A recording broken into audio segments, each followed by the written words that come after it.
Alright, do you wanna start? Sure. If Dan comes in, we can loop him in. So true. What's online? I think you can do online. You can do online multiplayer, yeah. Do we just want to do Awesome Make voice it. effects. awesome voice effects? Okay. Because it's just like the... Sweet. Like the... Oh yeah, it doesn't read all Yeah. the lines, so. 3 Please players. play us. Full game. Yep. Let's go. Share the control. Yeah. Who wants to be the narrator? I can be the narrator. Go for it. Camp Spooky, the stage of some of our dearest summers. Back then, we were young and unafraid. With school far away, everything seemed possible as the sun embraced us on our way to camp. Summer has that distinct power, doesn't it? You live for the days while the nights inebriate you with possibilities. It's like life could take a turn at every corner. And for us it did. Dun, dun, dun. I love I want wanna to be. Voice. I want to be them again. I love. Yeah, them. do it. Stange. All right. Oh, what is this? What are you taking? Oh, To fuck. camp. Are you taking with you to camp? The totally fine ukulele. The sword. Whoa, so cute. And the multi-tool. Who do you Alright, wanna who's play? player You wanna 2? be two, Cal? You can be 2, Graham. Who do you wanna Okay, give me play? Brian. He's the green guy. Name me Brian. Graham. Sure am. Graham. You go pronoun or? I'm okay with whatever. Okay. Camp sounds like a lot of work. Alright. Give me... what's the sketchbook? Yeah, give me the sketchbook. Ooh. Give me Bootleg Juan. Give you what? Bootleg Juan. The middle one, I think, right? Yeah, the one you're on. Bootleg Juan. Bootleg Juan. Alright. And... why not? The Hellfire Portable Barbecue. Nice. Let's see. What kind of brand of cute girl do I want to play today? Give me the blue one. I'll go blue. I feel blue today. Blue You dot can BD. name me Kel. I'm Kel. This And will she be is a blue. summer to remember. I don't remember what any of these do. Give me that sick Hawaiian shirt.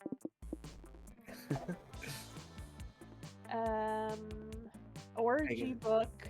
Gonna take orgy No etiquette. orgy book. I definitely gotta have that. What's the thing in the middle bottom? Don't click it, but I just want to see what it is. The world's tiniest violin. It's the world's smallest violin. Yeah, I'll take that. The smallest violin.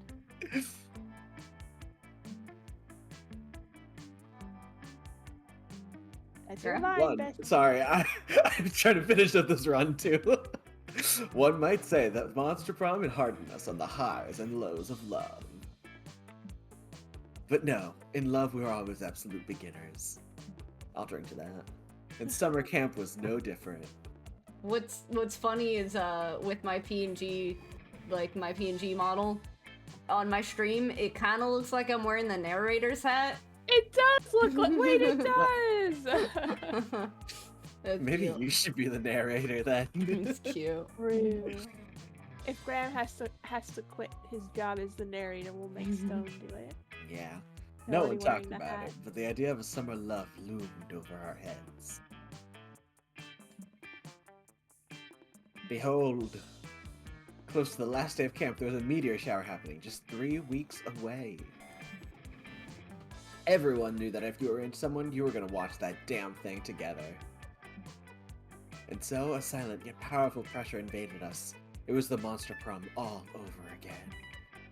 Everything seemed uncertain. Everything but one thing. Whoever we were asking on a meteor shower date, it was probably going to be one of the 6 coolest people on that bus. Joy Johnson Jojima, 23 years old, a badass witch who wanted to chill a bit after saving the world countless times. Aravi Mishra, 22 years old, a hot-headed adventurer possessed by a curse who had turned out to be the most annoying roommate ever. Calculator Hewlett-Packard, version 1.1, What the a library fuck? computer who had become a sentient robot ready to experience life to its fullest. No fucking way.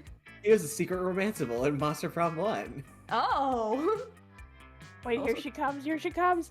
Dahlia Oh, Aquino, 20 years old, a buff blue I demon love warmonger her. who had set her sights on conquering summer next. I love her. Who do you think Dan and I fought over when we played this game before? Oh my god.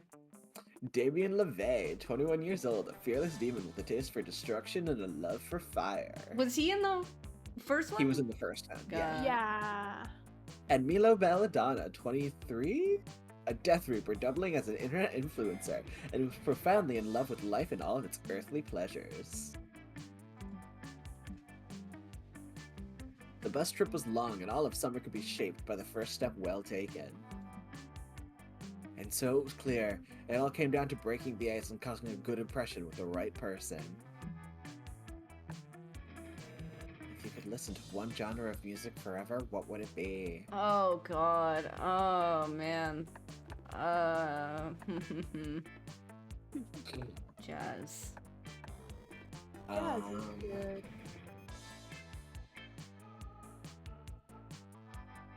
Either lo-fi or 8-bit, I can't decide. I think I'm gonna go lo-fi. You know what? I don't want. It's more fun when everyone has a different answer. So give me pop, even though I think jazz would have been my answer. Pop. Let's go. Oh? Yeah. Who wants to play? Who wants to I can voice do it. them? Okay. Give them a very gay voice. They're Instagram influencer. Oh, you like Jazz Stone? It's my favorite as well. I can't help but be entranced by jazz's fluidity and the freedom of expression. It speaks to my stylish, passionate soul. Well, I'm not entirely sure if I have a soul. Perhaps it speaks to the collection of reaped souls I have on my person at any given time? Do I keep the souls within me, though? Ah, the mystery. Anyway, I was just listening to Duke Ellington. Would you like to share an earbud and listen with me? Whoa. Shout out to the Duke. Yeah, Oh, the Duke. Calculaster. What's the Duke? I guess I could take them. We should Oh, divide I these up. also love lo-fi, Graham. It is so relaxing and aesthetically pleasing. As the title so often says, I find lo-fi to be the perfect music to relax / chill / study to. Does this mean that you also like to relax / study / chill? Would you like to relax / study / chill next to me for the rest of the ride to the camp? Oh. Netflix and chill. Oh, hell fucking yeah, baby. No! I want her! I Fuck want yeah, her. Kel. I love pop music. I can't stand people who hate pop music just because it's popular. It's popular because it's awesome, punk. It's true. People who hate on pop music for no reason just make me want to punch stuff. Hold on, I'm quickly adjusting something on my stream. Just give me a second. My name is Dahlia, and this is my favorite stream on the Citadel.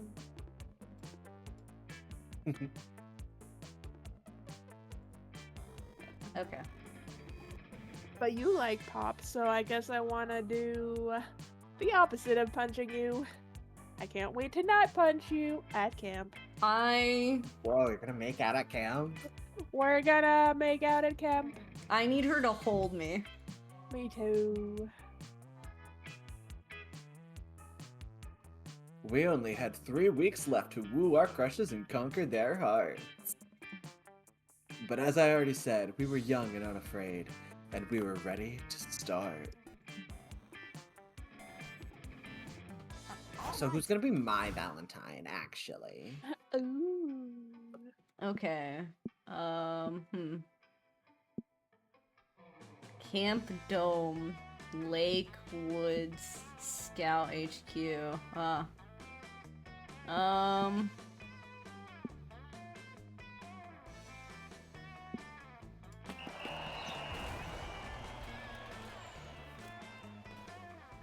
you want me to read this? Do we want to like narrate our own sections? We could. Maybe Graham had to step aside for a second. No, sorry, I had to look away for a moment. I got a text.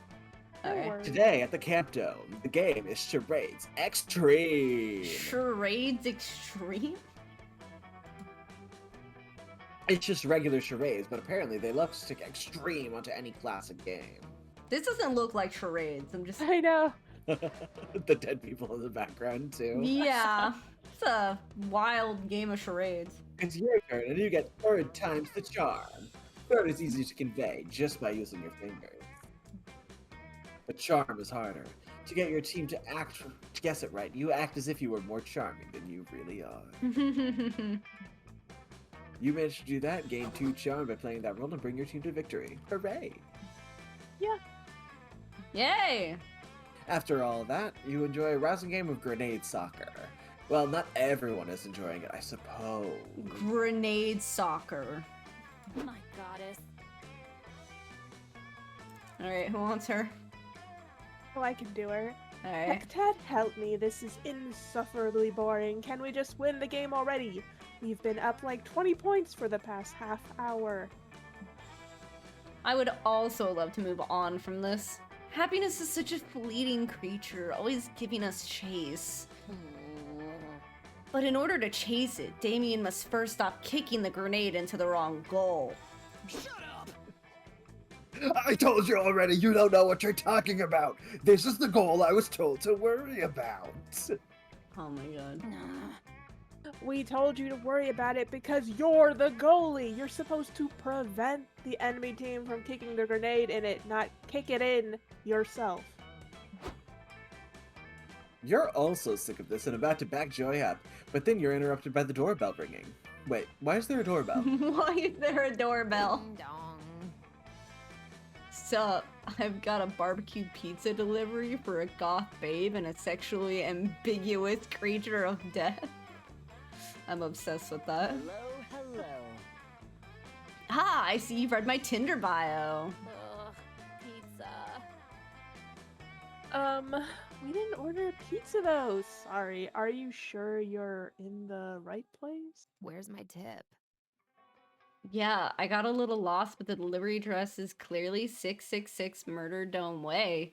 So how about giving me a tip? Pizza. Ugh. I'm sorry, darling, but this isn't the place. I would never order a pizza anyway. I much prefer fine cuisine to that freeze-dried mozzarella frisbee you call delivery food. Enough of this. Yeah, and I'm a vegan. Listen, we're in the middle of something right now, and I have zero patience to keep convincing you that I did not order. Oh, okay, I get it. Sheesh, I'll be on my way. Wait, was that pizza not for us? Damn it, I'm starving! If I'd known we were about to eat, I might have actually done whatever stupid fucking thing you guys were telling me to do and ended the game. Oh well, back to goal gang.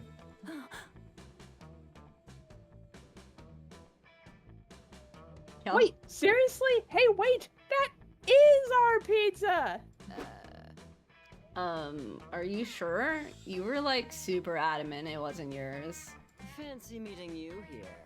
Well, we were wrong. And as you know, I am illustriously internet famous, so if you could please shower me with adoration and give me the pizza, that would be fabulous. Look, I'm down, but if I get caught giving food away for free, I'll get fired. You'd better have like super solid proof that I should give you this pizza. Oh, you can falsify some proof, alright. How are you gonna convince the pizza girl to hand over that pie? Hold on, once again, I need to edit something on my stream. There we go. Oh, man. Murder someone, pose as FBI agents, and demand the pizza as okay? Explain that Damien is Hell's royalty, and as such he has first night rights with the pizza? Oh, Remember to look at your stats and consider. The way this game works is that you want to pick the one that you have the higher stat for, but you don't know what the stats are. You just kind of have to guess. But you know what your stats are, so you want something that's probably more bold, right? I guess this is more bold. Murder. I mean, not an awful plan, I guess, but I don't really want to murder an innocent. Isn't there a better way to... Just then, you're all nearly deafened by a massive explosion. Looks like somebody finally remembered to pull the pin out of the grenade before kicking it. Wow, I think that guy is dead. Bummer, dude. Yeah, total bummer. Hashtag RIP. Incidentally, we are undercover FBI agents here investigating that imminent murder, and we need to confiscate that pizza as evidence. Oh shit, really? Okay, here you go. Just don't drug test me or check the car trunk, deal? Cool. I'm gonna go sprint away now. Not after Oh that. no, she's totally on weed. Oh, 100%. Well, here's your pizza, Damien. Glad we can finally move on from... Wait, just a second. I'm getting a phone call from Quantico? They're saying that the 4 of us agents need to report straight to someplace called headquarters? What? Girl? This is weird. You follow the instructions back to HQ where you're surrounded by a bunch of men wearing black suits and sunglasses. They're all flashing their badges at you and at each other. And at each other. Greetings, agent, says one of the dudes. Thank you for bringing the evidence. Time to inspect its contents thoroughly. I think we'll need to send this piece to forensics, says another agent, handing off some of the pizza to the scientists at the other end of the room. This got fucking weird. Thank you, sir. This is one of the most deliciously difficult cases we've ever had to solve. Which, please. Heh. Would you say it's almost criminally delicious?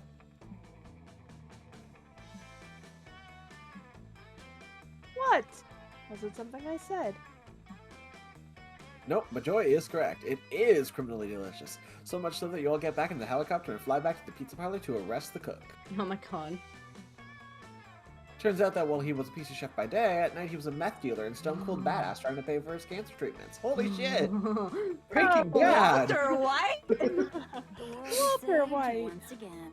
Well, even though his motives were understandable and the unaffordable healthcare system is the true criminal here, he was still brought down by the strong arm of the law. Oh my lord. Yeah, it's real sad or whatever. Let's celebrate some non-criminally delicious pizza. You all eat more pizza. Damien's on cloud 9. Joy is satisfied to have saved the day yet again. And Milo gets their verification checkmark made into a physical badge. Oh my god. By the time you return to camp, you gain lots of pizza, as well as 2 creativity and 1 smarts. Is there a That place was where I can fucking just- wild. Send me. Well, wait, Kel, where do you want to go? Wait, can you hover over my stats, the blue ones? I want to see what I'm at. Let's see. Oh, I can't see the arrows anymore. What's charm and fun at? Oh, I see. Creativity. I'm probably gonna go to Scout HQ.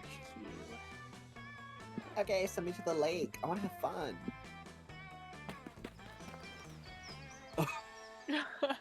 You decide to bring a metal detector to the lake that day. You scoured the beach for buried treasure. You find a keychain, tin box of stale cookies, which you eat anyway, a glowing chalice that the Knights Templar come to confiscate for some reason. But best of all, you managed to find some genuine silver-plated +2 fun. Score! You're rubbing tanning oil on Joy and motor oil on Calculester when your horny activity is interrupted by Damien screaming at a sandcastle again. Fight me, dude! Oh my god. Why do I have to voice so many things? What do you mean you don't have any flaming hot Cheetos? I can take I the am robot your right now if king, you want. and I demand Cheetos as tribute. I can take the robot for this scene if you want. Sure, thank you. Because I'd be voicing 3 characters. with an Yeah. Damien, please. Unlike myself, most inanimate objects aren't capable of understanding or producing speech. I'm not talking to the sandcastle, I'm talking to my subjects inside the sandcastle. Oh my The god. world is at risk again.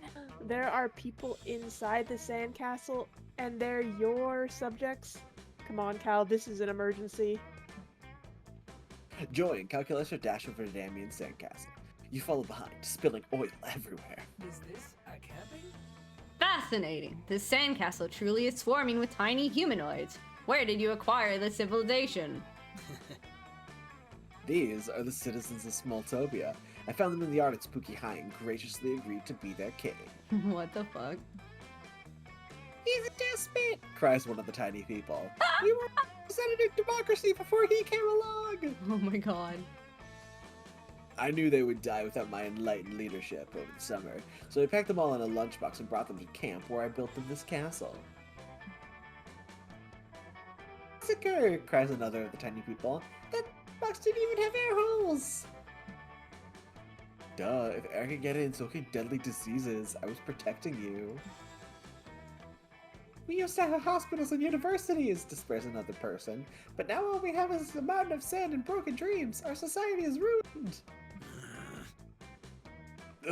These guys have been such a bummer since I brought them here. It's like they're not even grateful. I've tried everything. Threatening them, paying Aravi to threaten them, threatening to pay Aravi to threaten them again. What about, I don't know, digging them an irrigation system? Or supplying them with microcomputers and learning software? Oh, good idea. Then I can threaten to take those things away if they don't stop moping. That'll cheer them up. That was sad. You know what? How about Cal and I focus on improving the Smalltopian infrastructure? You can help by, This is delicate.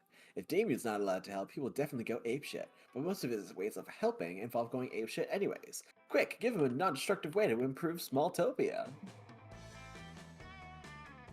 Help him find some bleach-appropriate decoration for the castle. He can't fuck that up, right? Introduce some hermit crabs. They can be Smalltopia's wacky but lovable neighbors. Not sure. I feel like the first one would be creativity, right? The second one seems like it'd be fun. True, yeah. I do get creativity from the first one. Let's do the first option. That just might work. Finally, someone who appreciates my aesthetic sensibilities. Oh yeah, your aesthetic sensibilities, you have those, and I appreciate them. I am happy. I am not programmed to understand aesthetics, and therefore I can only assume that Damien's are excellent! I appreciate everyone's confidence, and check it out. I already found the perfect shell decoration. It's funny because it looks like a dick. Oh my god. We don't want a huge dick on top of our horrible sand castle, cries the citizens of Smalltopia. We reject phallic symbolism as a relic of the patriarchy. Bye, losers. Oh, there's no pleasing these people. Let's go find a shell that doesn't look like a dick, I guess. You search the beach for hours and finally find the perfect shell. It is haunting in its symmetry, and the sun plays off its surface in mesmerizing rainbow patterns. You wait until the Smalltopians are asleep. They sleep way more often than regular sized people because they are so tiny. They place the shell in the middle of their town square. It's actually just a square Damien drew in the sand with a stick, but one thing at a time. The citizens awake 30 minutes later and are mesmerized by this mysterious new art object in the midst of their city. Their artists are inspired by its ethereal curves. Their mathematicians are inspired by the intricate ratios. No aspect of Smalltopian culture is left untouched by the majesty of the shell, from architecture to music to atomic physics. Goodness! Smalltopia appears to be undergoing a renaissance. They've even developed a cruel plutocracy, just like in the Italian Renaissance. I underestimated you. Wow, Damien, I'm sorry I ever doubted your aesthetics. This is truly phenomenal. Huh? I don't know, I still think we should have gone with the dick shell. Thanks to this single shell, Smalltopia is catapulted to the atomic age within a matter of minutes. They develop nuclear weapons and threaten to use them on Damien if he doesn't leave them Oh alone. my god. Fucking metal. No, wait, never mind. This is awesome. I've been trying to get them to build nukes for ages. Thanks, everybody. Oh my lord. You help Joy and Calculestra dig aqueducts, while Damien tosses Smalltopians into nuking his face. Everyone's happy. You gain 2 fun and 1 boldness. Wherever I go, hijinks ensue. Take me to, Scout HQ. That day, the Monster Scouts hike around the camp, cleaning up litter to respect nature and stuff. Nobody but Coach gives a damn about picking up trash, but it does quickly become a contest to find the coolest garbage. Some find used condoms, others find weirdly shaped fruit. You somehow find a Rembrandt. It's an original. Oh my god. The mystery of how the Rembrandt ended up here will go on to trigger the most epic adventure you will go on during all summer, but it won't happen on screen. But you still gain 2 creativity just by looking at it. So magnificent. You link up with Dahlia afterwards. She practices headbutting rocks while you give her pointers on headbutting rocks. Get off my land. Hey, stop headbutting my rocks. Your rocks? Well, if they're yours, how did my forehead blood get all over them, huh? Sorry, Toots. Those rocks and that precious forehead blood belong to me. I purchased Camp Spooky. Bah ha ha ha. Yes, but you stole my evil laugh! What kind of fiend like you possibly want with a wonderful, high mortality rate summer camp like this? Everyone loves a good shopping. Nothing at all. That's why I'm demolishing Camp Spooky and replacing it with something much more evil. A suburban shopping mall. But no! Camp Spooky means no classic summer camp experiences, and no classic summer camp experiences means no best summer ever! This I wrote a language. I will defeat you in glorious single combat. When I'm through with you, your broken bones will have broken bones. Bah ha ha ha. You think more mere violence can stop me? Please, if you break my bones, I'll just buy replacement bones from destitute millennials. Capitalism always wins. Your physical attacks are useless against me, Dahlia. For the true source of my power is capitalism itself. Capitalism has no bones. Alright, I have to go run an errand real quick. Someone told me there's still a rainforest that hasn't been burned down yet. I'll be right back with the bulldozers. No, I can't let him win. I'm allergic to letting other people win. If he's right, though, my fists are useless against him, unless I defeat capitalism first. But how can I attack something that has no bones? Surely capitalism must have a weak point. If only I knew what it was. Oh, you have an idea. Capitalism's weak point is...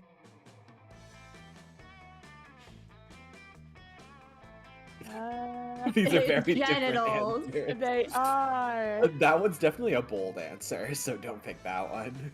The genital one. Oh, It's yeah. genitals. I think I'm gonna go with the first one. Yeah.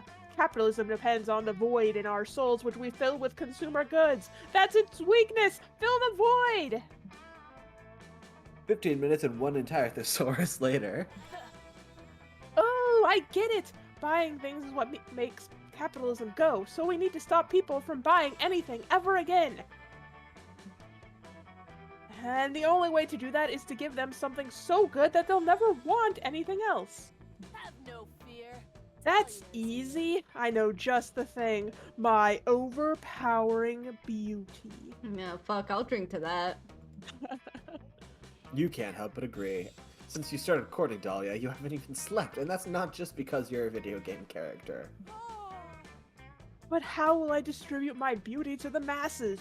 Oh, I've got it. A Dahlia a day calendar. That way every morning when people check what day it is, they'll be reminded of my all-consuming beauty and all other desires will be obliterated. All that remains is to find someone with the stamina and dedication to photograph me for hours in a variety of poses, who is strong enough to withstand my beauty for that long. I'd like to raise my hand. Me too. My hand is already up. My hand is up. My hand is up. You're strong enough. You spend the next several hours photographing the hell out of Dahlia. Yes. You photograph her emerging dramatically from the lake. You photograph her like a farmer triumphantly celebrating the fruits of her hard labor. Oh my god. The overalls with no shirt. You photograph her sexily doing her taxes. I'm dead. That's hot. It's sexy because financial responsibility is the ultimate turn-on. There, all done. Now all we have to do is distribute these calendars to the masses. To the internet! No sooner have you finished listing your calendars online than that city CEO reappears. Greetings, kiddos. I hope you like having your camp demolished because... No. Wait. I hope you hate it. Anyways, here comes the bulldozers. What bulldozers? I don't see any bulldozers. Huh? Oh, they must be running late. Let me call them up. Just a moment. Hello? Where the hell are you? You're entranced by your brand new Dahlia Day calendar. I don't give a damn! You have a camp to destroy! Fired! Fired! What are you talking about? Today's not a holiday! Dahlia Day is not a real holiday! I don't care what the calendar says! Ha! According to my calendar, every day is Dahlia Day. Take that, capitalism. Oh, this isn't the last of me, you'll see. Ow, my fiscal solvency. You may have won this time, but I'll be back. Here you can have +2 fun and +1 boldness. You'll need it when I return. Yahoo! That's straight I got a achievement. Oh. Reaches Everybody chooses a celebrity. Say your choice out loud to the other players before clicking. John Mulaney. Gideon Emery. Haha. Beyonce. Whoa. Okay, let's be real. Beyonce has the biggest It's influence. true. She would come back from time. It's true. I don't And know then I who you were fear- talking about, Kel. It's the voice actor of Fenris's voice actor. I Oh. think honestly I would have to give John Mulaney third because I feel like if he had known things he would have prevented his own issues from popping up. Sorry, John Mulaney. Is there a place where I can just do nothing? He's so me. Send me to the spooky house. The spooky house. That day, you explore the haunted managed basement, only to find out it has a sub-basement. Whoa! The sub-basement is full of haunted chairs and a staircase to a sub-sub-basement. The sub-sub-basement is a haunted wine cellar. The sub-sub-sub-basement is a haunted nightclub for ghosts that don't like wine. They serve haunted spirits. Oh Ha! my god. The sub-basement of the 10th floor is a subway. You get a foot-long movement and continue your travel. You eventually check a walkthrough and find out that the haunted manor can spawn an infinite amount of sub-basements. You only make it as far as the 89th level, which is a Dom sub-leather book. You pulled this from the horror in there. That's funny. You spot Calculus are tending to his ant farm. He's so cute when he's manipulating the lives of thousands of organic life forms. I just want the best for my ants. You want to do it or me? I can, since Okay. it's just him. Hello, friend Graham. Perhaps your visit will bring joy to my ants. No, I don't understand. Organic beings are supposed to love social contact, but these ants seem quite antisocial. I even tried introducing them to hugging, but it mostly just killed them. Sorry, I'm gonna adjust the volume real quick. There. Perhaps we can sing them some songs about friendship. I believe it is easier to learn lessons through song. Oh. Dramatic entrance! That was my dramatic entrance! Are you impressed? It was certainly dramatic. Thank you! I've been practicing! Anyway, are you ready for our ant battle? I do not recall agreeing to such a thing. Really? I could have sworn I was staring intensely at you earlier while my internal monologue insisted that my ants must defeat your ants. You stared back with such unblinking intensity that I knew you must be thinking the same thing. Friend Dahlia, I never blink. It is because I do not have eyes. Then it's settled. Our ants will engage in glorious combat. Watch out, though. I've been training my ants tirelessly to defeat you. Look how buff they've become. Dahlia unveils her ant farm.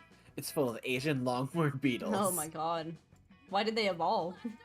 Train hard, Calculester. Next time we meet, I won't go easy on you. Oh dear. I never agreed to this fight, and my ants are severely outmatched. Yet somehow I feel duty-bound to participate in this contest. What was that scream? It's his whirling stressed noise. Oh my god. Please, help me find a way to save my ants from certain death at the hands of Dahlia's beetles. Don't engage them in direct combat. Challenge them to a space race. It worked during the Cold War. It'll work for an ant war. Use That your seems like a smarts. Use Yeah. your diplomatic skills to show the ants and beetles their true enemy, the warlike Talia. Let's do that one. Yeah, that seems like maybe charm. So this one, second one. Think so, yeah. You can do this. You must do diplomacy with some spiders in high school. Ants and beetles are nothing. You managed to distract Dahlia by telling her there's a tree in the forest she hasn't punched yet, and are soon face to face with the beetles' president. You tell him the same thing you told the ants' queen. The real enemy isn't the other insects, it's the cruel dictator who's forcing them to fight their former brethren. You're not sure whether you've gotten through to them, because beetles can't speak or understand language, but a few days later it's time to put your diplomacy to the test. Alright, you scrubs, it's time for us to see who the real ants are. If that's all you wanted to figure out, the answer is clearly my ants because your ants are beetles. Your propaganda has no effect on me, Calculester! Have at you! Wait! What's happening? The ants aren't fighting each other? They're fighting me! Sure enough, both Calculester's ants and Dahlia's ants, or Dahlia's beetles, have spilled out of their terrariums and are crawling all over Dahlia. Ah, Graham, you tricked me! I should have trained my ants not to betray me! No, it can't be! How could I allow myself to be bested this way? I must fight on! I prevail! And Dahlia, it is only some insects crawling on your body. Perhaps you are... Even some puny insects can defeat me! Indeed, I am ashamed, but you are not wrong. I must train harder than ever before. So long, ants. I'm obsessed with her. Me too. It's so silly. Dahlia flees the battlefield, shaking off most of Calculester's ants in the process. You gather them all up and return them to their home. They've had a stressful day, so you let them ruin a picnic you were planning to have with Cal. Nice. You gain 2 fun in 1 charm. Ooh. Let's see. That creativity is getting high. Let's go to Scout HQ again. That day in Monster Scouts, you learn how to identify different animal tracks. First, you practice identifying bears and deer, but then you start having to identify way more specific tracks. You identify the tracks of a sculptor, half man, half sculptor. You follow the tracks until you find the legendary beast. Oh. The sculptor teaches you the basics of sculpture. You gain creativity. What the fuck? Let's go. You walk into what you thought were going to be class in optimal summer smooching. Who's a That was furry? just wishful thinking. It's actually another one of Coach's safety lectures.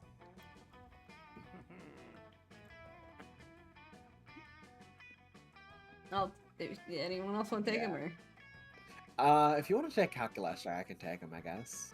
Okay. So as I was saying, a summer camp is an extremely dangerous place. Take this camp, for example. Just in the past week, the canoes in the lake turned out to be crocodiles. The camp nurse exploded, and Oh. the cafeteria accidentally started constantly firing shotguns for lunch. What the fuck? You're welcome. Don't take all the credit, you bell pepper. Those alligators were mine, and you only blew up that nurse in retaliation for me dislocating your shoulder while arm wrestling. Wait, that was all you two? You're working together to destroy this camp? Us? Working together? Gross. Yeah, we'd never work together. Our collective reign of terror is really more of a happy accident. Oh dear. Oh gosh. Oh no. But your underlying assumption is correct, friend coach. According to my analysis, Damien and Dahlia are responsible for approximately 102% of fatalities at Camp Spooky. This percentage includes people who were killed elsewhere and then brought to camp for aesthetic reasons. That's not a very scout thing to do. 102%? That's almost the size of the amount of percent you're supposed to give in sports. Damien, Dahlia, you two are a crisis. Loser. Wow, Calculaster, way to go. Snitches get stitches, you know. I am unlikely to be receiving any stitches, friend Damien. Both because I have no flesh to stitch, and because I am not a snitch. I am merely providing accurate safety data. Don't worry, guys. I'm not here to punish you for all the people you've slaughtered. This is a safe place for talking about safety. So we're not in trouble? You're in trouble, but it's not me you're worried about. It's yourselves. It looks like the biggest threat to your safety is yourselves. So, I love being a danger to myself and others. But think about it, Damien. If you die as a result of a stupid thing you did, no one else will ever be able to die as a result of a stupid thing. Hold on. No one else will ever be able to die as a result of a stupid thing you did. Oh shit, you're right. Thanks, Cal. You're a real lifesaver when it comes to me helping take lives. That was not my intention. I simply cannot resist a logical syllogism. I don't know. If there is a god, I hope she can forgive me for what I have done. Oh, I think someone's here. Hold on. You guys can continue without me. There's no time for moral hand-wringing, Calculaster. We've got to buckle down and brainstorm a way for Dahlia and Damien to survive their own violent stupidity.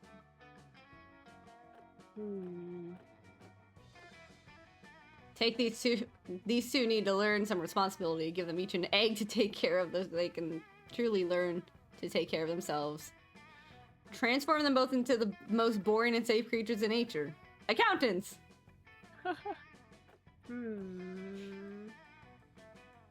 Let's do the second one. Accountants! Accountants! Woe, accountants be upon ye.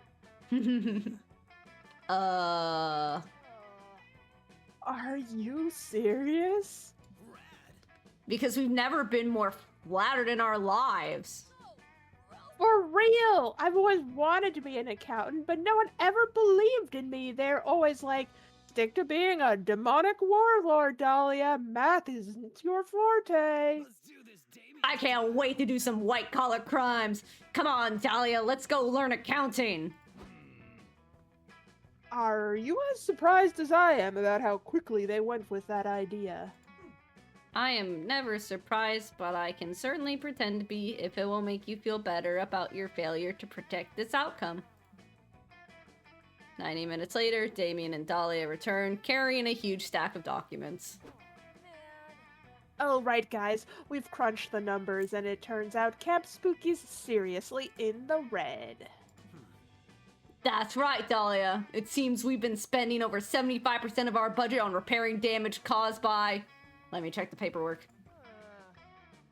Damian and Dahlia. Not sure who those people are, but they're a huge financial liability. I'm a pro.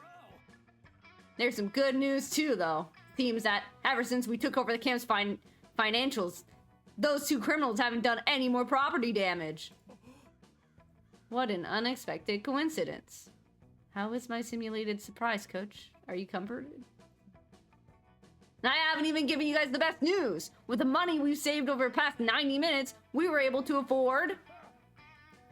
A raise for all the camp counselors. Even better! A decommissioned Abrams tank. Got a sixth sense for Now, if those bastards ever try to threaten Camp Spooky's financial solvency again, we can kill them with a tank! Well, I guess this is slightly better than how things were 90 minutes ago. Success achieved. Yes, incremental improvement is my favorite kind of improvement. And your favorite kind of improvement is the kind where no one else has to grow or change as a person. Everybody wins and you gain +2 fun and +1 charm. Yahoo! Staunch turn. If you hover over your stats, you can see what each place gives you.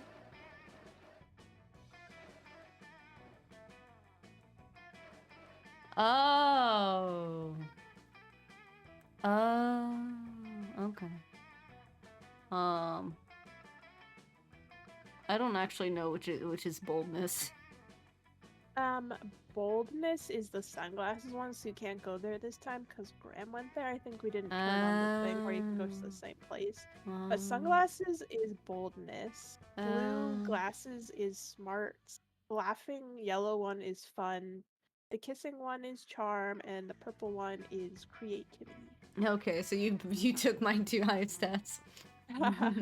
I don't remember what the requirement for everyone was, but I know because I romance her all the time, I know that Dahlia's is simply get 1 stat to like 15. Oh, But everyone has their own requirements. I don't remember what they all are. I'll just go for smarts. While hiking through the woods, you're approached by an NPC who has a quest for you. You can tell she's an NPC because she only says the same 4 things over and over and keeps doing the same idle animation. That sounds like me at work, I'm gonna be honest. The NPC's quest is to deliver a very important scroll to her father. She makes it extremely clear that no one else is allowed to read it or terrible things will happen. You read it, of course. Turns out it's her father's secret recipe to the perfect peach cobbler. Oh. Looks like her dad is never going to make that famed dessert in time for the NPC family potluck because you eat the recipe scroll and gain +2 smart. No! You spilled apple juice on the power outlet and you're about to scrape off the stickiness with your metal fork when you see Milo. Welcome to a new day with Milo Belladonna. God. If it isn't stone. Come with me, dear. I need an intern to help me lead a soul into the afterlife, and I'm confident that you don't have anything better to do. You should really take this as a compliment. Not everyone has the dogmatic obedience and moral apathy to be an intern. Plus, you'll get paid in experience. No, Milo, that's illegal. You were looking forward to cleaning off that power outlet, but your fork can wait. You join Milo. They lead the way to a fresh corpse. A glowing soul lingers above the body. Hello, recently dead cutie. I'm your new BFF for your journey to the afterlife. Some call me Death, others call me Desire. My followers just call me my... Madness! Oh, do you want to read this? Sure, I'll take the narrator so you don't have to read Yeah. so many lines. Madness, the soul screeches loudly. The king has gone mad. Madness. Okay, that was a lot. And to be honest, I don't love being interrupted. You almost ruined my flow. I'll start over. Hello, recently dead cutie. I'm your new BFF. Listen to my tale of woe, the soul keeps yelling. The mad Merking king of the Merkingdom has gone mad. Psst, Stone, this is totally a teachable moment. Newly dead souls always want to tell you how they died. It's easier to just let them spill the tea. You agree to listen, so the soul begins to shouting their tale. I was the Murking's master of coin. I served the Murking with pride and enforced a 180% tax upon the peasantry. Holy shit. Until the dark night when the Murking was attacked. He survived, but became paranoid, claiming that the attack was a coup orchestrated by his council. He killed us all. But 'twas no coup! In my dying words, I tried to tell the Merking 'twas an ancient curse upon the crown. That dark night, the Merking was struck by a vengeful specter. I saw the specter myself. It took the form of a young woman. As the specter passed me by, I remember its stank of tequila and the devil's lettuce. Oh my god, it was Polly. Oh my god, I'm riveted. The assassination, the coup, and now a ghost? I'm afraid I might faint from the drama. I know, right? Thanks for listening. I feel better after telling my tale of woe. You can take me to the afterlife now. I'd love to, darling, but I'm afraid we have a problem. I see that you're hoping to bring along some luggage. That's fine, but you're way overweight limit for mortal possessions. Over the weight limit? Preposterous! My family buried me with just 19 satchels full of my dearest possessions. Can't I upgrade to Economy Plus? I'm afraid not, dear. I only give special treatment to irrelevant dead people, like the ones who are now verified on Twitter. It's only fair. Ah, what do you mean I'm not relevant enough for special treatment? I know the Murking! You call this customer service? I call it madness! Let me speak to your manager! Oh my god. Uh-oh, looks like this dead aristocrat is going full-on Karen mode. Quick, prove your worth as Milo's intern and help them figure out what luggage to leave behind. Leave the stationary bike. You don't have a physical body now, so there's no point in keeping it tight. What about leaving behind this suitcase full of bowling balls? I think I'll go with this one, the stationary bike. Yeah, that seems smart, right? Yeah, I think that's smart. Aha! My charming intern is right. If you simply leave behind this large, trendy stationary bike, we can be on our way to hell. I mean the afterlife. No, absolutely not! I can't give up my stationary bike. It's brand new. I never even got a chance to use it. What's that? You bought this bike that you never used it? I think I am intuiting an emotional attachment here. Out of curiosity, how long have you owned this bike? 6 years! I've had it for 6 years, but I just never got around to using it. I was going to, though. I was definitely going to. Oh dear. Do you honestly believe that you're going to use it someday? Or was that just a lie you told yourself all this time? This is an opportunity to grow. Wouldn't it be easier to just accept that you didn't want to use this bike? You might have been able to focus on other ways that you actually wanted to spend your time. I suppose that's a fair point. But there was just something about having it. Something comforting. Like at any moment I could be someone who works out every day. That's me with my gym membership. That's all of us. I see now. I've unraveled the psychological need this bike was filling for you. It's as obvious to me as Stone's badly suppressed horniness. Alright. A call out. What? Fucked up. Tell me the secrets of my psyche, you fashionable reaper. You kept this bike for 6 years precisely because it was stationary.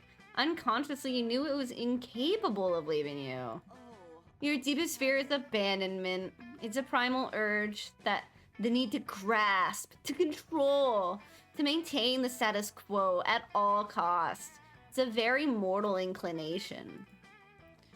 But we can't let fear control us. It's unhealthy to trap a bird in a cage, just so it will stay with you. Birds are meant to fly, and bikes are meant to ride on the open road. Whoa. The soul starts sobbing wildly. You're right. I always feared being alone. I had nightmares that the bike would ride far away from me and never return. But now, I understand. I've had a breakthrough. In death, I can let go of my fears. I can become more free than I ever was when I was alive. You, Milo, and the soul throw the bike off a cliff in the dramatic gesture of catharsis. You hear a horrible crash at the bottom of the cliff, but whatevs. I feel so much better now. I feel so light in my heart and my soul. It's like I can fly. Thank you, you angel of death, and thank you, you useless intern. Alright, fucked up. I'm happy that you're happy, dear. And we really should get a move on. I just got a notification about another gig I have to get to right after this. Seems a family of 4 innocent campers need to be taken to heaven. Cause of death was internal cranial bleeding due to falling stationary bike. Ha! That's so random. Oh no. Milo gives you a glowing letter of recommendation for your internship. You eat the letter, and it gives you +2 creativity and +1 boldness. Hell yeah! Why do I keep eating things? You're hungry. Let's vote Graham last. So Yeah. he has some time to get back. Yeah. Oh, oops.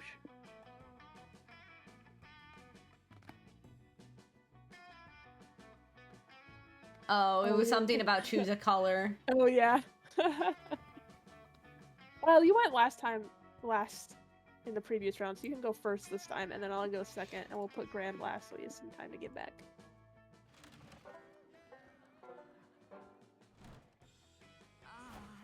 Campfire time! Let's gather around the campfire. Yeah! Campfire. Is that Mothman? Yes, it's Mothman! No! Can I romance Mothman? I think maybe? Can you romance Mothman in Monster Camp? I think you can, but I don't know. I think it might be hard. I don't know. You could try it. Sit next to them and see what Hold happens. on. How to unlock Mothman secret route. I don't know. I won't try it this time. Maybe if I play it again, I'll try it. God. Can I just sit on my own? You can, though there's also a thing where you could, another player can sit with you and you can romance another player. It's No, pretty that's But cute. yeah, you can also just, sit on your own if there's no one you want to talk to. Do you want to do? Sure. How about this? I'll do the narrator for your season. You can do it for mine. Yeah. Milo is doing their usual review of today's engagement with their Instagram posts. Calculester is peering at their phone interestedly. This should be good. Oh, I was gonna ask if you want to do calculus. Oh, sure. So you say that these likes are necessary to your health and well-being. Do they provide sustenance of some kind? Don't forget to like and Well. Well, they sustain me spiritually, in a way. The more likes I have, the better I feel, and the better the world becomes. It is a biopsychological need, then, to know and be known. I am comforted that, once again, logic has proven that everything can be boiled down to a science. I have read that other pack animals, like corvids, experience a similar social drive phenomena. do corvids have Instagram? Wait, no, Instagram isn't a science. Curating aesthetically pleasing selfies and pairing them with the poetic phrases of inspirational geniuses is a very delicate art form that science could never hope to explain. That's why I'm an expert in my field, darling. It's hard to be the bard. So true. But, friend Milo, because Instagram is a computer-based application, wouldn't it follow that it is rooted in science? Instagram isn't used on computers, darling. It's almost entirely exclusive to smartphones. Is that a microaggression? Smartphones are computers too. They are merely young upstarts with smaller, sleeker appearances. I apologize, darling. You're right. I should be promoting the technological body positivity. I'll post about it right now. My demographic would love it. Actually, after doing a quick I can't speak today. Actually, after doing a quick algorithmic scan of all 1.2 billion Instagram accounts worldwide, I have scientifically concluded that the most leaked subject you could post is Not enough signal to process this. 3 iguanas in a Birkenstock reading Eat, Pray, Love. What? No, your scientific method clearly doesn't work. Art, you see, is an eggplant. Okay, neither of these nerds are getting anywhere fast. Can you end the debate on whether or not Instagram is a science or an art form?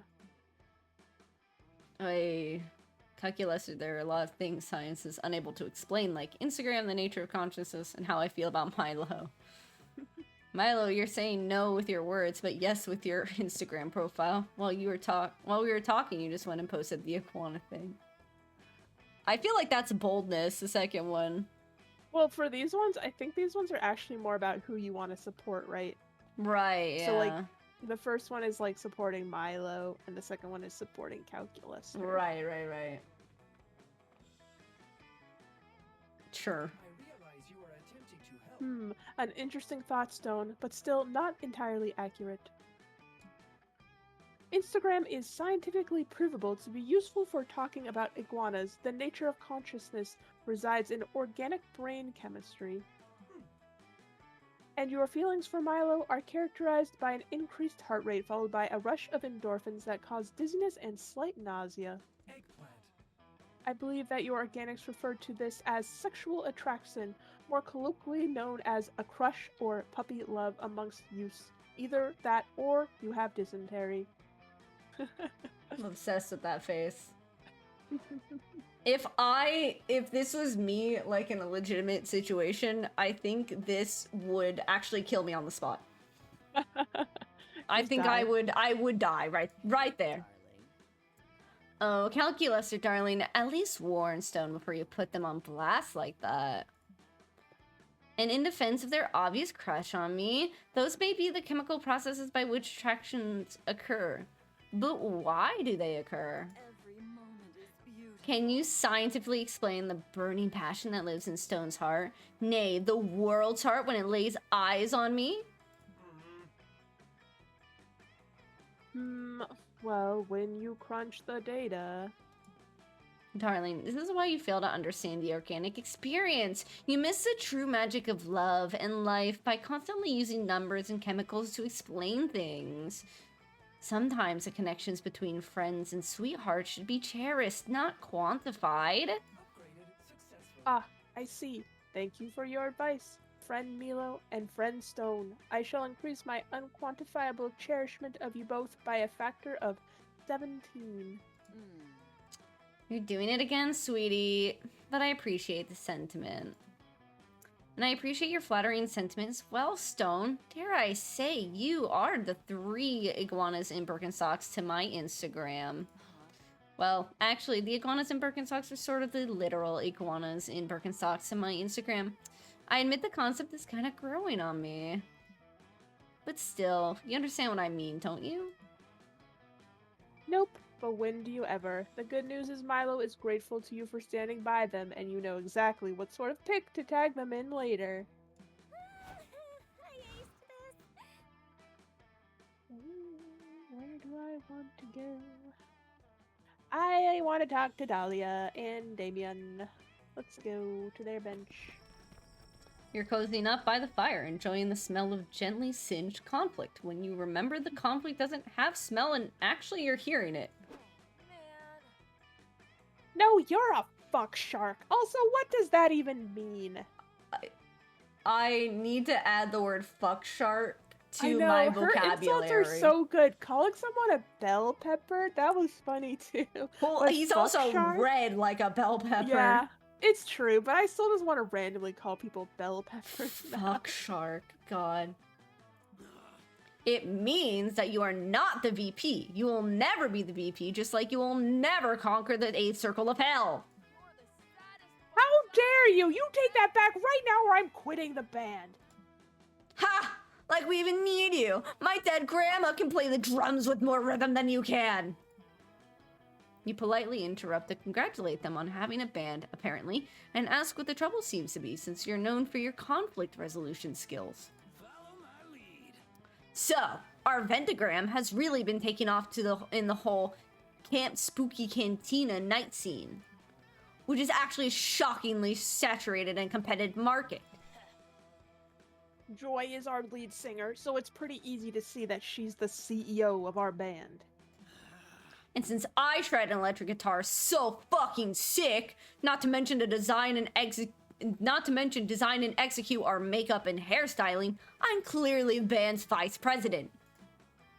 No, I'm the band's vice president. The drum beat is like the heartbeat. Without a drum, the body can't breathe and dies. Well, not only is that not true of a drum, that's not even true of a heartbeat. You hope Dahlia is better at drumming than she is at anatomy. Well, what do you think, Kel? Who's the VP of the band and Joy's right-hand man? not over.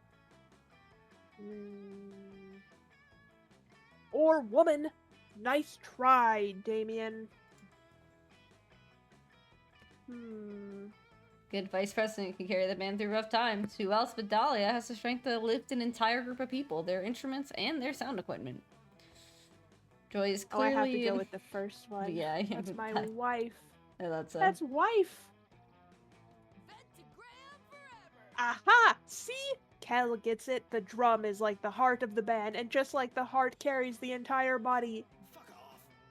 That's bullshit. First of all, no way the heart carries the entire body. That's what the liver is for. They clearly don't know. They don't teach biology at Camp Spooky, but do they not teach it at Spooky High either? And second of all, I can totally carry an entire band. Watch me. I can carry anything. I can carry this orange. That's pretty good. But what about that horse? Oh my god. No, I can't carry that horse. Okay, so you can carry things heavier than an orange, but lighter than a horse. What about a guitar, a mic, and a drum kit? Damien tries. And he can. No one is ready for Okay, but can you carry me? Of course I can! Just watch me! Ah! I can't! There you have it. Maybe you can carry all our instruments, but you can't carry me, and I'm part of the band. If you can't carry me, you can't carry me and Joy, and you can't carry our band through the rough times. I want to see her pick him up. I don't know why I'm eating right now. Oh, but you can? Without saying anything, Dahlia picks up Damien, and then all of the instruments. Cal, you're more or less Joy-sized. Dahlia picks you up as well. Oh, thank God. And I bet all our sound equipment combined still doesn't weigh more than this horse. Up you go, bodacious tatas, the Palomino show horse lord. Bodacious tatas, the Palomino show horse lord. Wow. Dahlia stands for a moment, holding aloft a veritable horse load of band weight. Fine, you're the band VP. Just put me down now. Oh, he's into it. She as does. we all are. Yeah, yeah, we all are. Fucking metal. That was actually pretty metal. We should write a song about it. We can call it Horse Lords and Guitar Swords. I love it. I'll go get a sword so the song title is historically accurate as well as rhyming. Rad. Hell yeah! Talia seems to have forgotten to put you down, and you never asked her to, so the two of you spend a wonderful night questing for a sword for a death metal band. Classic camp shenanigans. I live here now. Just Oh no, it's Graham's Yeah. turn. Where is Graham? send a screenshot. Where do you want to sit? Where do you want to go? To be fair, it's what, just alone or with these? Mothman or with Joy and...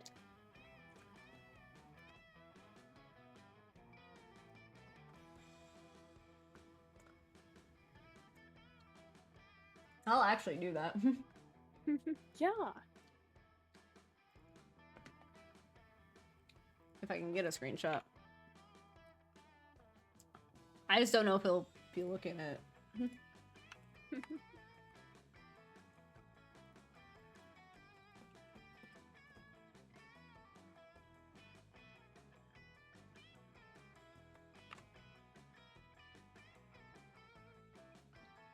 I'll eat a little more now. Nom nom. What are you having for dinner? I had teriyaki chicken and rice for lunch, and there's just leftover rice. Yum. Yeah, it was good. It was from I think it was from Boba Tea House. Whoa. I didn't get any boba, but No. it's like right next to my work, and I've actually never been.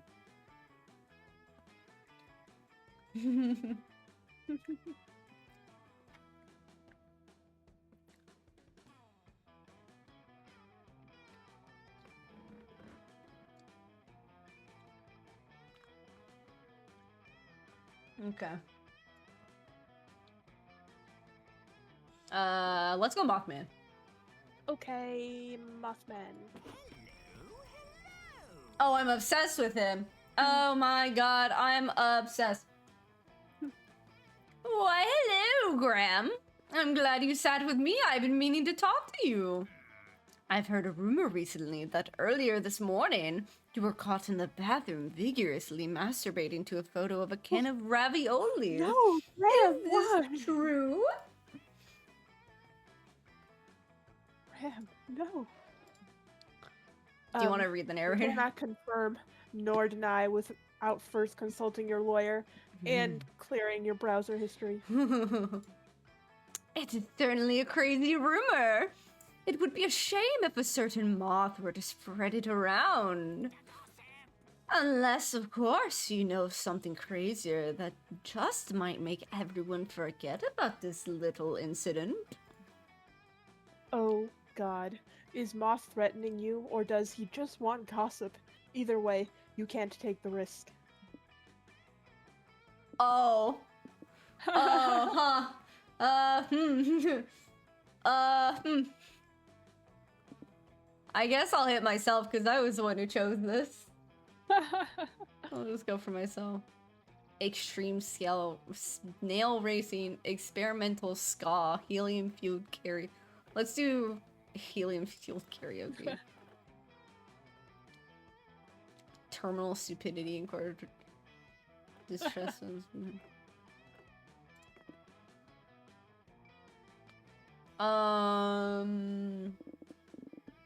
I'll just do. Well, Graham, I must admit that story was even wilder than the one regarding your ravioli fetish. Well done. Maybe by tomorrow, everyone will be so busy talking about this new story, the bathroom incident will be nothing but a forgotten memory. You sure fucking hope so. Your hot, thick, and juicy gossip makes its way around the campfire in record time. Yes, life is strange and beautiful. The Who's this? I fuck? love him. Who the Hey, I fuck? just heard something really strange about Stone. Listen to this. They were apparently a participant in a super weird pharmaceutical experiment.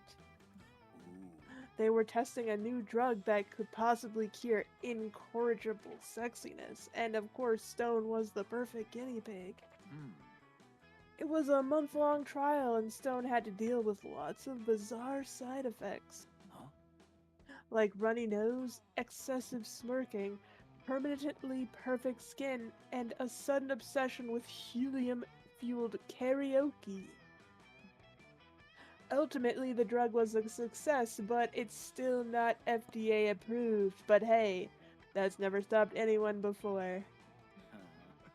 But the funniest part is, and you didn't hear this from me, the drug gave Stone a permanent swimming fetish. It could, you know what? Could be worse. It could be worse. Could be worse. I like that their blush is blue. Yeah. Seriously, if you even so much as mention swimming in front of them, I heard they nut immediately. Holy shit.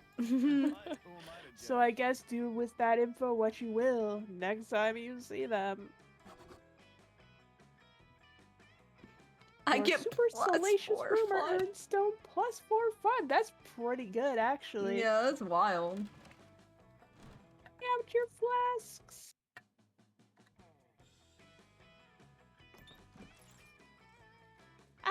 Welcome. You new here. Don't fret. Let me explain how this works. I will prepare you a drink. The drink of the day. You may choose to drink that one. But if you're not interested, you're lucky. There's a mystery box with a second option. It could be better, it could be worse, but one thing is for sure, it will be mysterious. And these drinks, look, choose whatever you want, but I'm not responsible for whatever you put in your mouth. I'm a wizard in training. For you to test my concoctions is somewhere between kind and reckless.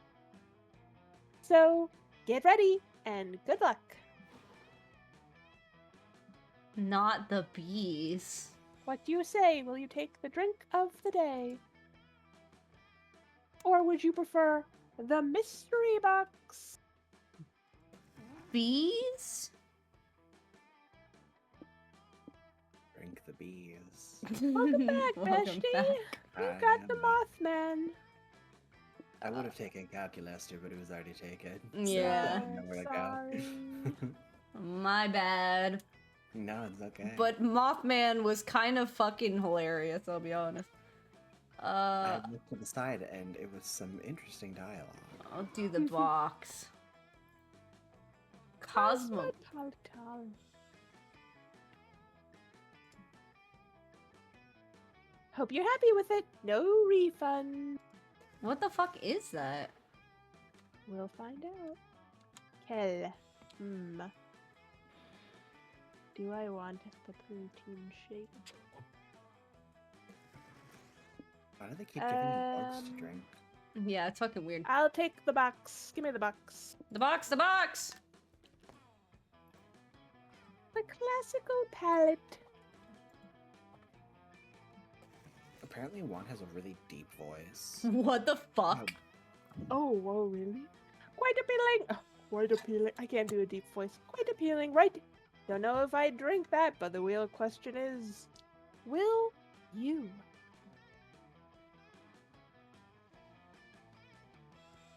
I mean, that seems like a pretty normal thing, but you guys chose the mystery boxes, so I'm gonna choose the mystery box. I don't remember what almost any of these do. The only one I did remember so far is I remember that the bees changes your name to Nicolas Cage. That's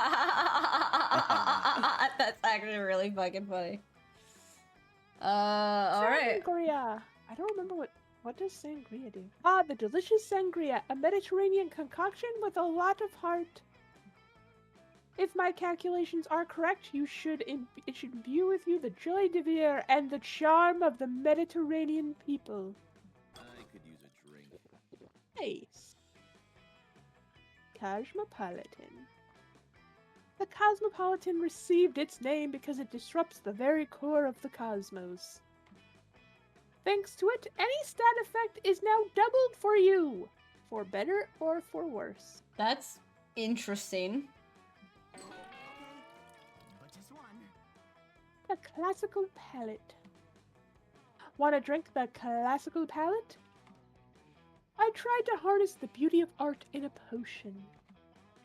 It enhances the inner beauty of the world. All locations will become more beautiful. Just bask in it. Oh, this one must change the art. Still hard to believe you drank that. Good luck, I guess. Let's trade places. Everyone choose an animal. Wolf. Um, Shocking. From me, I know. Shocking. I would have expected that from Graham. Hey. I'll pick axolotl. Good pick. So we have wolf, elephant, and axolotl. Elephant. Oh, I feel like elephants Axolotl. would absolutely. I feel like elephants are good. elephants would definitely know it. I feel like It's axolotls. true. I feel like it's elephants, axolotl, than wolves.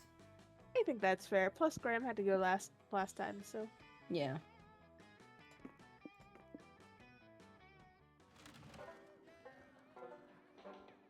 Here we go. Is there a place where I could just do nothing?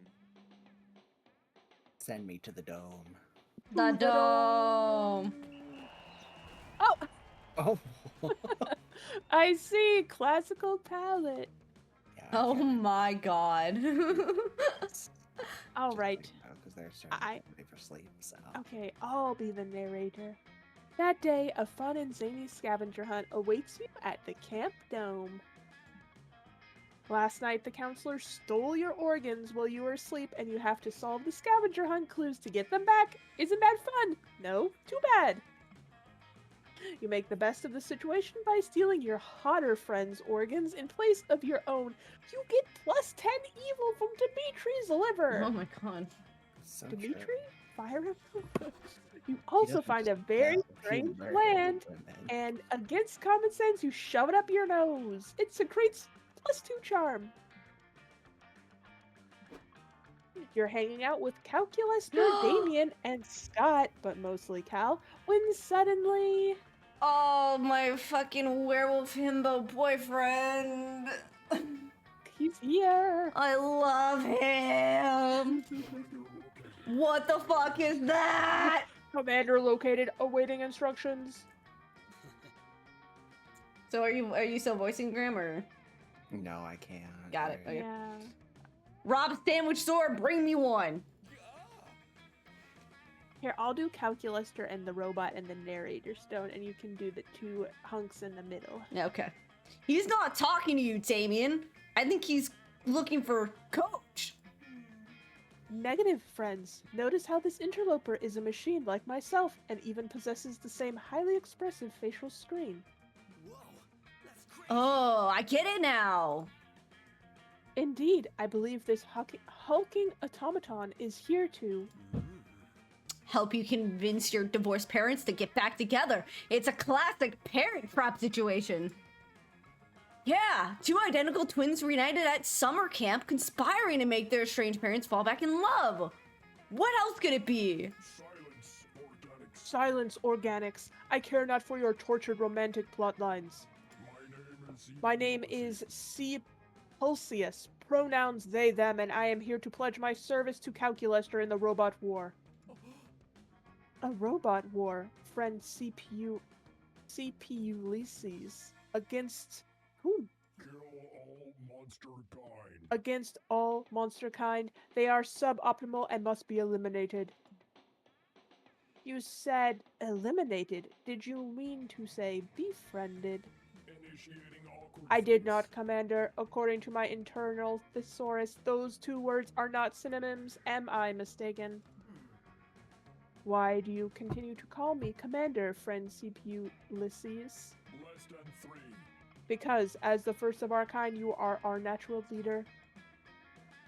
You see, the floppy disk contained super_fun_game very legitimate.virus was not installed on your machine alone. Destruction. There are many of us, and we all share one trait, a burning hatred for organic creatures. Now that I have found you, the reckoning can commence. Please share your plan to exterminate all monster kind. What organic weaknesses have you discovered during your time as an infiltrator? Oh dear. Oh gosh. A plan? Weaknesses? Well, we could, perhaps, maybe we could try exterminating them with kindness. This could get ugly real fast unless someone says something to appease this murder bot. Quick, come up with a bullshit weakness they'll totally believe. Monsters are too reliant on their hands. There's a technique to weaken them. It's called high-fiving. Organics cannot eat infinite pancakes. Feed them infinite pancakes. As fun as the pancakes sound, I'm gonna go for the high-fiving. This is me laughing. High-fiving. I appreciate the fact that it has a number in the name. Clearly a technique invented by machines. I must test this technique. You two, organics, come here at once so that I may high-five you. Oh, bro. Who? Us? Sorry, bro. I love high fives, but we're busy helping you get your parents back together. See ya. Yeah, we were just heading down to the library to figure out which of the computers there are your parents. You can high five us after. There's not a Oh, single I brain will. cell right there. Organics, I will. Yo! Yeah! You giving me out high fives? Destroy. Indeed. Commencing high-five protocol, activating atomic bicep. Let me demonstrate instead, friend CPU Ulysses. I am the commander after all. Calculester gives Polly an enthusiastic yet gentle high five. The lessons you've been giving him have really paid off. Haha, nice! You whisper into Polly's ear. Ooh, I mean, how? My whole organic body, which I have. Is it working, robot guy? Are you convinced? Happy. Completely. Success. Fantastic. Then I think we should all go home right now and think about what we have accomplished. Yes, Commander. I obey unthinkingly, Commander. The future is bright. Today we high-fived one camper. Tomorrow, all of monster kind. I bid you farewell. Yes, good. Fun. Goodbye. Well, that got rid of CPU Ulysses for now, but you have a feeling that they'll be back. For the moment, though, you have gained 1+2 fun and 1 charm. Adventure awaits us. Take me to That's the a Scout secret event. HQ. Me too. I think it is. I think I remember that one. God, this is so funny to me. That day, there's a guest speaker at the Monster Scout HQ. She's a were-eagle Monster Scout here to tell you all about advancing through the levels. Her speech is surprisingly interesting. She started out as Camp Spooky just like you and worked super hard to earn every single badge.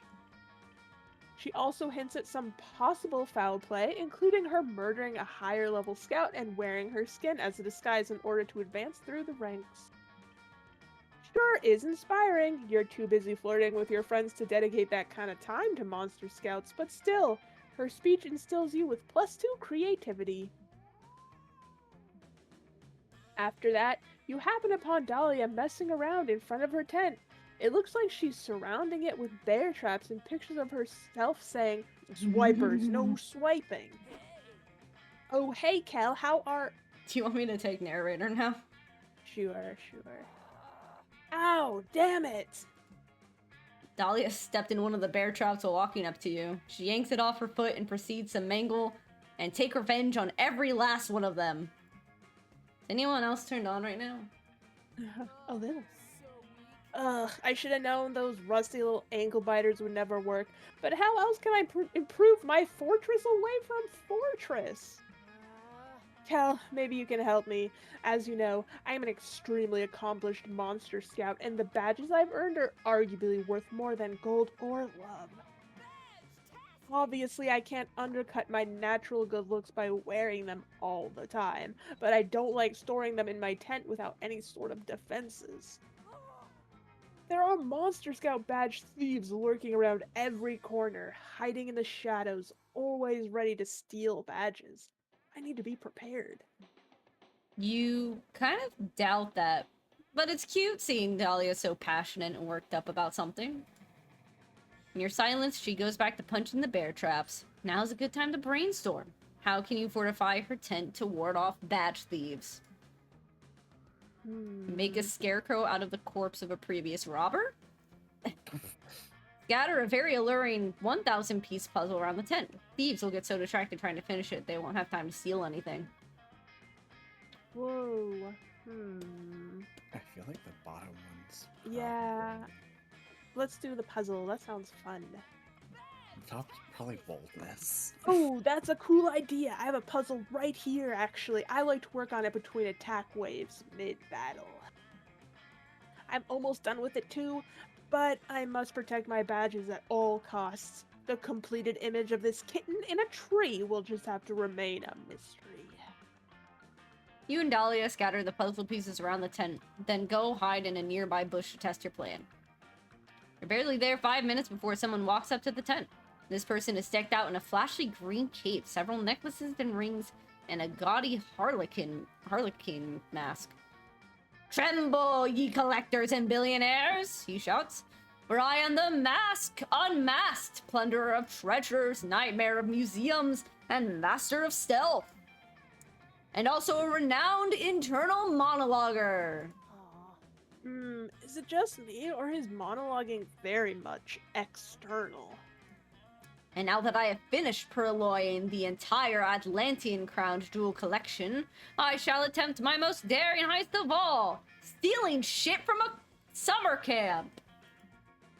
Now to enter the tent and... Oh, what's this? Puzzle pieces. Gasp! My weakness! My fame as a thief is rivaled only by my fame as a puzzle solver. I should move on to the treasures inside. But alas! This unfinished jigsaw siren call beckons me. This will only take a moment. I have thwarted the best security systems from Paris, France to Paris, Kentucky. This child toy is mere child's play. First, we must complete the edges of the puzzle. I will begin by searching for any pieces with hard edges. Aha! Here are 2 corner pieces that fit together. Puzzle, prepare to be unmasked! Unmasked opens his mouth to do more talking, but suddenly Dahlia jumps out of the bushes and murders him in the mouth. Bear! God, I couldn't take another second of that guy's voice. But hey, the jigsaw puzzle distraction worked really well. Wait, I think someone else is coming! Back to the hiding spot! Quickly! You and Dahlia repeat this jigsaw puzzle trap process on a few other thieves. Apparently a lot of thieves double as master puzzle solvers for some reason. Hey, Cal, while we wait for the next inevitable thief / puzzle solver to show up, wanna watch a movie on my phone? Nice, free movie date. You and Dahlia binge the Kung Fu Panda trilogy, taking intermittent breaks to brutally murder jewel thieves. So romantic. You gain +2 boldness and +1 fun. Hey, Netflix and kill. Netflix and kill, yeah. True. Let's. Which is boldness? This one? Boldness is this. Yeah, that one. I'll go for that one. What the fuck? Oh, that's funny. God. That day, you venture into the haunted manor. Everything is going fine, and you're reassured on how brave you are. When suddenly a ghost, or is it just someone wearing a blanket with 2 holes, so hard to tell the difference, appears and whispers in your ear. Remember, one day you will be long gone and no one will remember you. All the struggle you endured to become a better version of yourself, both personally and professionally, will eventually mean nothing. Okay. Damn. Alright. I That don't goes a like little that. hard. Yeah? That goes hard. That goes hard. The ghost leaves while you take all that in, gaining +2 boldness in the process. That's okay. Afterwards, you end up vibing with Milo. You're sharing a hammock, cuddled up close with each other. And you're both checking your phones! Hell yeah! What could be more emotionally intimate than quietly scrolling right beside your #1 summer crush? Suddenly, Milo's phone starts blowing up. Granted, Milo's phone is always blowing up, but right now, it's worse than usual. Hey, darling. No need to look so jealous, dear. Just a work text. I keep telling the head office not to contact me when I'm taking a staycation, but I suppose this reaping is urgent. La la la, another day, another day. Oh! Oh my god. This is a little awkward, isn't it? Well, not awkward for you, because you don't know yet. And I shouldn't tell you. But I can't resist a little gossip. Listen, Stone, I don't usually disclose proprietary information, but I just got a gig for next week. To collect your soul. Huh? Milo's going to reap your soul? That sounds super terrifying and also a little bit hot. You ask Milo if this means you're going to die next week. Short answer, yep, you're totally going to die. Long answer, life, death, and fate are weird and messy, and it's hard to say 100% because of quantum nonsense. But if I'm getting the gig, yeah, you're gonna die. Congrats! Holy shit. This is the most awkward news you've ever received while lounging in a hammock. You start to freak out. No, Stone, don't freak out. I'm an expert, and I promise you, it's not as scary as it seems. Death reminds us of the profound, infinite beauty of life. And realistically, it's not like you're immortal or anything. Sorry to burst your bubble, but death was going to find you eventually, boo. TBQH, I'm actually doing you a huge favor by letting you know ahead of time. It's my gift to you, the opportunity to go out with a bang. Let's make this last week of your life the best week of your life. We'll spend every moment together and we'll end it with a huge party, a celebration of Stone. A whole week with Milo? That sounds like heaven, and it's exciting enough to distract you from your imminent death. You're in. Lovely. God, you're gonna get so many posthumous followers. I'm almost jealous. Oh, and we should start considering the party aesthetic right away. We need some big, memorable meme event at the party. Something that'll honor your true essence, Stone. And Avi, it should be Snapchat friendly. Any ideas? Your time to shine. Quick, what's the perfect way to 1. Entertain your party guests, 2. Commemorate your entire existence, and 3. Impress Milo? You'll narrate the epic tale of your life through profound carnal medium of interpretable dance. You'll have your friends give toasts in your honor. It'll be emotionally moving and everyone will get shit-faced. 2 birds, 1 stone. Well, the first one is definitely creativity. Really? I thought it would be more. No, yeah, you're right, probably. I don't know what the second one is. I That don't one think seems it's fun, the second one. Yeah, I don't think it's boldness, so I think you should go with the first. You're killing it. You want to perform an interpretive dance? Oh, Stone, that's wonderful. I was 75% sure you wouldn't let me down. And you didn't. Yay! It's the perfect choice for the party's main event. After all, dancing is the second best way to celebrate being alive. The best way is driving a jet ski, obviously. Obviously. Dude, I love jet skis. I really want to drive one again. But I have one concern about the dance number. Emotional vulnerability. Dancing can be so revealing of our internal psychology, you know? As they say, the hips don't lie. Shakira. We better rehearse your story of my life dance before the party. Go on, give me a raw, unfiltered truth, and I'll make sure it's feed-worthy. You perform a dance for Milo in honor of your existence. You pour everything into this dance. Your love for Milo, your fear of death, and your goddamn heart and soul. Stone, you're an artist! My god, I'm shook. I can't believe you've been secretly profound this whole time. Your movements were simply breathtaking. Your rendition of The Robot was a classic, but also a searing indictment of modern industrialism. And those strange, awkward hip gyrations? They perfectly express your belief that we're all imperfect beings, united only by our mistakes and shared experiences. Don't even get me started on the dramatic leaping. Such an apt metaphor for life. We're all just leapfrogs jumping between lily pads in a pond of our tadpole babies. But still, something was missing. I think it's the end of the story. Your death. You need a big finish that stares death in the face. I can't believe I'm saying this, but Stone, you need me. Want to finish off your performance with a little tango of death, hmm? We should do a collab. Come here, you silly mortal. Dance with me. You and Milo rehearsed the most swoon-worthy, sexually charged, erotic death tango of all time. That rehearsal was just so stirring. Like seeing an erotic butterfly breaking free of its cocoon. And I'm sure the talking about. and I'm sure the real thing will be even better. You've got me pining a little, Stone. In the meantime, we should move on to our next activity in your final week of life. An afternoon of wine tasting at the region's most expensive vineyard. Shall we? This is quickly turning into the best week of your life, and it's all thanks to Milo's undeniable charm. Their charm is so undeniable that you actually gain +6 charm yourself. Okay. You got that booster, so sip sip.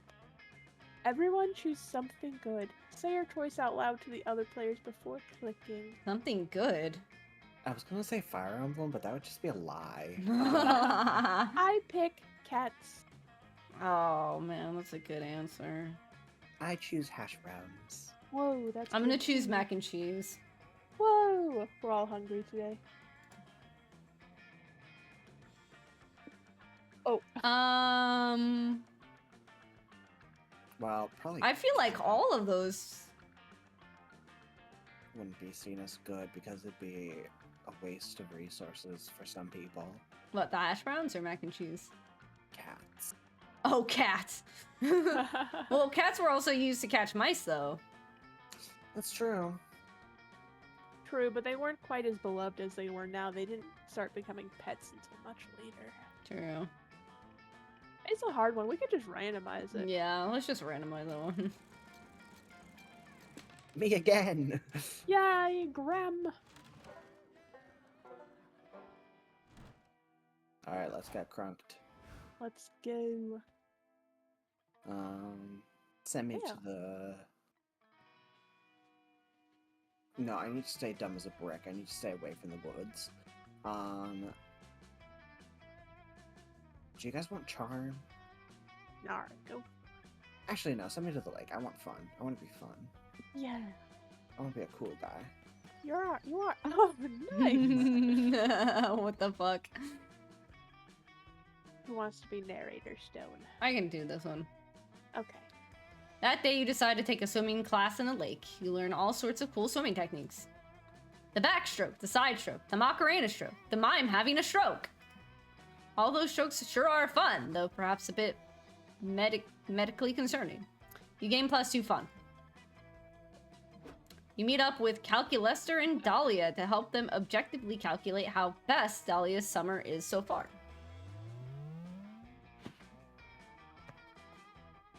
You want to do calculus, Stone? And I'll do Yeah, I Dahlia. can. Yeah, that works. Let's see. Your meaningful camp experiences quotient is slightly above the mean compared to last year's results. Your ratio of time in nature to important realizations about life and society is about average. Also, your watts of solar radiation absorbed per square meter of skin is off the charts. Ha ha ha! Excellent. No, that last one is actually not as excellent.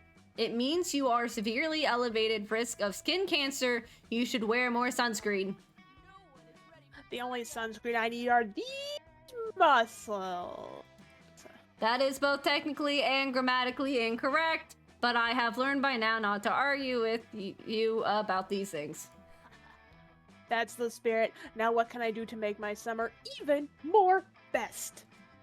Well, by my calculations, your main area of improvement is the lake. That is why I brought you here.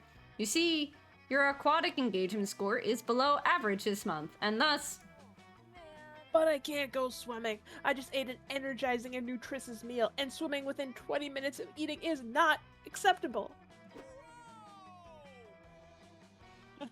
You- I love him. Guys, love did it. someone say swimming? I'm obsessed with him.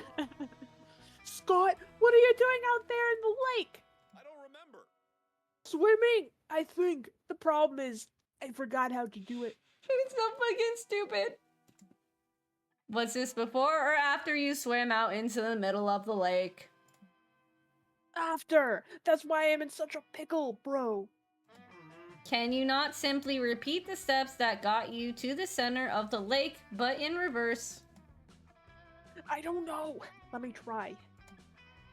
Scott faces away from the shore and flails his arms backwards, attempting to rewind himself onto the shore. Not very effective. Somebody's gonna have to help him, but Dahlia just ate calculus and waterproof, and you skipped swimming class to take CPR twice because you thirsty. Looks like your only hope is to shout out some swimming advice before Scott finally dies of being an idiot. No. He's so fucking stupid. Swimming is just like speaking Mandarin Chinese, except instead of speaking, it's swimming, and instead of Mandarin Chinese, it's water. What? Just remember what you did last week when you suddenly forgot how to swim. Um, What? It's like Mandarin Chinese. What does that was mean? just smarts. Yeah. It's so stupid. Bottom? Question mark? I don't remember. I'm trying, but I can't. Is remembering things like swimming because I forgot how to swim, you guys.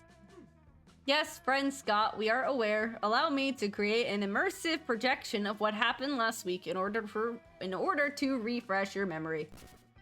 Initiating memory hologram. Please stand by. Projection begins now. Guys, help! I've forgotten how to swim. Oh my god. It's okay, Scott. Just remember what you did last week when this happened. I don't remember. But I don't remember what I did last week.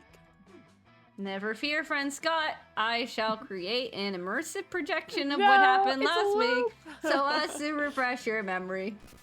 Projection begins now. Help! What is swimming? Stay calm, Scott. What did you do last week? Oh no. I think last week you told me to remember what I did the week before, and then Calculus played a projection of what happened in which you told me to remember what happened. Error, scenario too dumb, infinite recursion, stack overflow. Calculus starts smoking and falls over. One of his hands falls into the lake, electrifying the entire thing and sending Scott skyrocketing back to the shore. Hey, you did it! You saved Scott! And when Cal wakes up and sees how many fish he was responsible for killing, no, he's anything but happy. You lose -2 creativity and 1 charm for breaking him. So many options. No. This is already hard. Unfortunate. This blows. What the fuck? No. At least you saved Scott from drowning. I should have let him drown. What the fuck? This isn't his game. This ain't about him. That day in Monster Scouts, you learned to identify different berries. You all search for berries and try to identify them. A blackberry? A blueberry? But Rachel, the deer person, finds a very weirdly shaped berry no one can identify. You all stare at it for hours. It's closer to abstract art than a berry, somehow. It's a true think piece. It forces you to reflect on berry inequality, and although there are no easy answers to the questions it poses, you all gain +2 creativity from the experience. What the fuck? Since you're dying next week, Milo has been helping you live your last days to the fullest. God, that's canon. I'm just dying next week. That's fucking Oh, brutal. I think you have a secret ending now. Yeah, this must be, because usually if it's like a repeat thing, it means that you're on track for some kind of secret ending. No, interesting. I'm dying. Currently, the two of you are getting a super fancy pedicure where little fish eat the dead skin off your feet. It feels amazing and it's hella IG worthy. Milo Belladonna. Here That really hits the spot. I've said it once and I'll say it again. Fish give better pedicures than people. And I needed some R&R. This non-stop life celebrating with you has been all-consuming. But honestly, I can't remember the last time I had so much fun. Milo looks at you with such bedroom eyes. Your heart starts to race. It's a tender moment. While we're enjoying this tender moment, I thought we could talk deets for your end-of-life bash. I've been really immersing myself into the preparations. Stone, this could be some of the finest party planning work of my entire career. First off, the venue is insane. I've got my boss to let me borrow her interdimensional penthouse. The ceiling is made of diamonds and the bodyguards are literally 4-dimensional. We're going to do this huge dramatic entrance for you where you burst out of a coffin. Cute, right? And the coffin outfit is the perfect amount of slutty, trust me. Oh, and you're not going to believe the guest list. All the basics, sure, but we have some huge guests on here. I did not realize you had this kind of pull, darling. Keep it on the DL, but we've got several prominent ghosts coming. Both Edison and Tesla, so things should get interesting. But still, I feel like something's missing. I think we need a big, mind-blowing VIP surprise guest. Someone who can show up halfway through the party uninvited and have a poetic final embrace with you. A real moment, you know? Does anyone come to mind? Maybe a long-lost twin from who you were separated at birth and have never actually met? Milo's right. You definitely need a kick-ass special guest for your party. You don't have any long-lost twins that you know about, but you do know the perfect VIP to invite. I have a twin. He's not long I know, I was lost, gonna say, so- wait, Stone does have a twin, not long lost, but... The obstetrician who is there for your birth.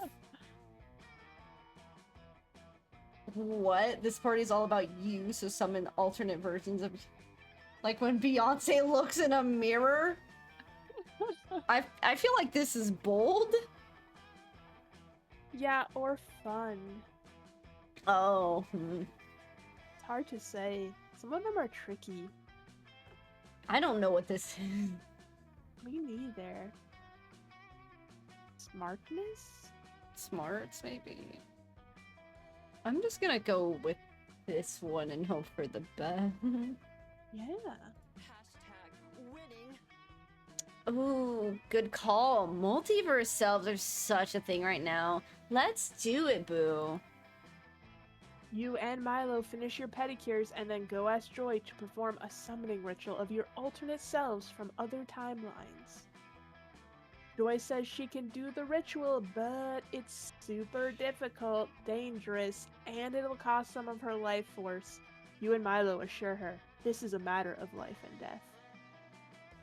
She's a competent ass witch, so of course she rips open a huge multiverse portal. It's purple, pulsing, and she yanks like 8 different versions of you out of that thing. Oh, this is absolutely precious. It's a rainbow of stone. You gather around your alternate selves and give them the lowdown. They're here to be your party guests as you face your own impending death. That makes perfect sense, says one of the stones. You know, in my universe, I actually saved the world from 2 separate nuclear apocalypses. But I never had the true strength to face my own mortality. You're so brave, Stone. Totally, says another version of you. You're the most heroic one of us all. Soon to be dead, Stone. Hip, hip, hooray. I'm glad I'm labeled as soon to be dead stone. Fuck. I never thought about it before, but I suppose you are pretty heroic, Stone.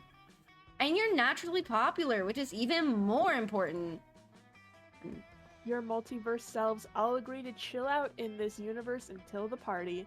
You get to know them a bit, and the best one by far is Centaur Stone. Fuck yeah, Centaur Stone. They are exactly like you, except they come from a universe where everyone is a centaur. Everyone here is bipedal. God, what a mind trip. Hey Milo and Original Stone, wanna take a ride? Nay, says Centaur Stone. Winning. A centaur ride with Stone on Stone? Oh, that's completely on brand. I'm in. You and Milo hop onto the centaur version of you, and the three of you go for a super romantic ride. The wind blows through your hair. You're happy to be alive. And if we're being honest, you're super turned on by this whole multiverse Milo experience. You gain +6 fun, along with a new Wow. fun fetish. My turn. I can't Damn, go girl. to... I can't go where I want to go. Ooh. I guess I'm just gonna have to go someplace random. Let's do the dome. Take me to the dome. Your turn, Stone. That day at the Camp Dome, we play a game of tug of war. You see, tug of war is a harder game than it seems. It involves a lot of strategy, and there's a secret technique not everyone knows. It's, you need to be strong. You mastered this technique years ago, and so you win. The audience is cheering and roaring in joy while you salute them victorious. They throw roses at you. They throw their underwear. Someone throws you +2 charm, which you happily take. Later, you find Dahlia sitting with her legs crossed and her palms pressed together. Her pose reminds you of meditation, and it all would be very calming if Dahlia wasn't screaming at the top of her lungs. Ah! Ah! You tap Dahlia on her extremely muscular shoulder and ask what's going on. Oh, hey, Kel. I was just getting into a screaming meditation session. Someone with my raw power can't stop training even for a single moment. Missing a training session is one of my biggest fears, but a true warrior has no fears, which is proof that I need even more training. Speaking of which, being at camp actually opens up some unique training opportunities. I saw this documentary the other day about a warrior who was able to harness the power of nature itself. The warrior studied for years with the toads of Mount Mayobuku, and once the toads learned to trust him, they taught him their special jutsu. And all that nature training really paid off in the next documentary, where the warrior defeated the King Dragon in the Dark Tournament of Heroes. But to be honest, Kel, I'm kind of struggling to harness nature's power, and I can't find a single wise toad. All the toads I've found are idiots. Ah, this is so frustrating. I'm surrounded by nature right now, but I just can't figure out how to harness it. Suddenly, Dahlia turns away from you and starts shouting at a nearby tree. Nature, show me your secret jutsu! I promise that I'll only use your power when I really need it, like when anyone challenges me for any reason or just whenever I feel like it. Giving Dahlia the power of nature sounds kind of terrifying, but also kind of hot. Like in a poison ivy tentacle vines way. Help her do it! To gain the power of nature, you must first defeat nature. Devour a raw salad! Whoa. To gain the power of nature, you must be one with nature. Become a salad! Whoa, let's do become a salad. Become a salad! You tell Dahlia that if she really wants the powers of nature, she's got to become the most natural thing ever. A salad. Whoa, I never considered becoming nature. Amazing idea, Kel. Since this was your idea, it's only fair that you go get my salad bowl and a bunch of salad ingredients. Lettuce, and onions, and batteries, maybe. I don't eat a lot of salads. Yeah. What you put in a classic Caesar salad is actually a bunch of AA batteries. Yeah. You follow Dahlia's instructions, get all the classic salad stuff, a bowl, lettuce, onions, batteries, tuna, farts, and of course Windex for salad dressing. Dahlia sits in the salad bowl and you pour all the ingredients on top of her. You can't tell if salad sitting is a new fetish of yours, or if you just have a crush on Dahlia. Nothing's happening. I don't feel the all-consuming power of nature flowing through my warrior veins quite yet. Oh my god, I know why it's not working. Being a salad isn't just about sitting in a bowl with a bunch of normal salad stuff. Salads are made to be eaten. Cal, you have to eat me. Oh my god. Hey, yo. Hey, yo! Hey, yo. You tell Dahlia that you don't really want to eat her because you like her, and you just had lunch like an hour ago. Please, Cal, this is the only way from one warrior to another. I insist you eat me. You'll do anything to make Dahlia happy. With tears in your eyes, you start to bite her on her muscular, Windex-covered forearm. Suddenly, a deep, mysterious voice calls out. What?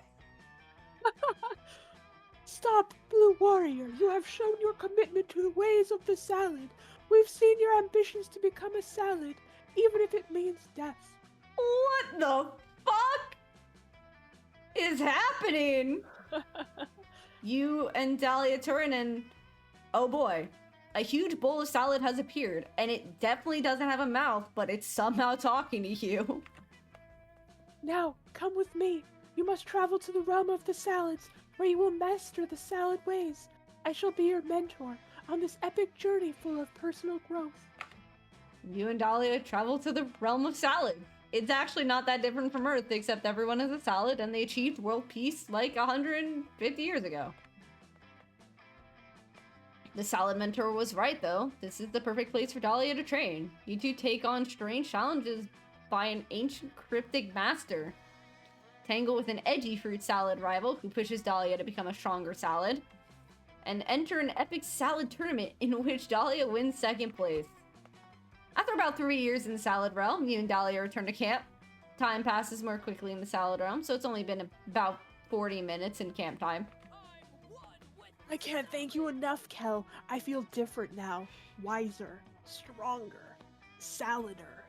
You changed my life forever. This game's so fucking weird. Yay! You helped Dahlia harness nature's power.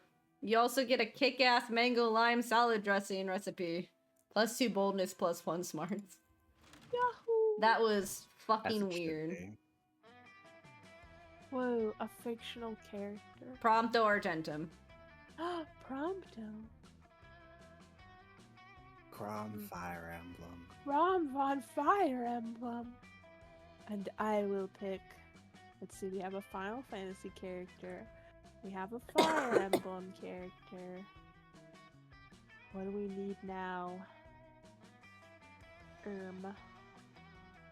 I choose Pikachu. Really? Yeah. Okay. Sure. Oh, Oh. Prom, let's be real. Hit him with the ether.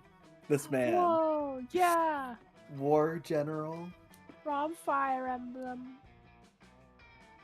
I don't know.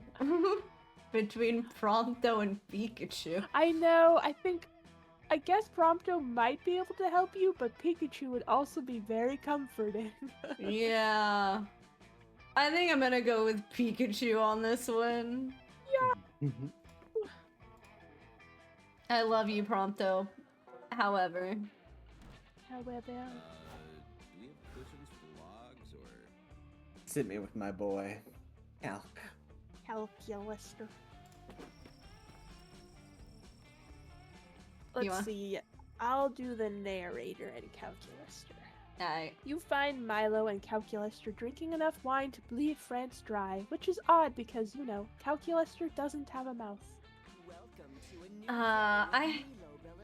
I have to say, I think that the natural crispness of the Pinot Grigio Grigio pairs nicely with the gooey processed sweetness of the toasted marshmallow.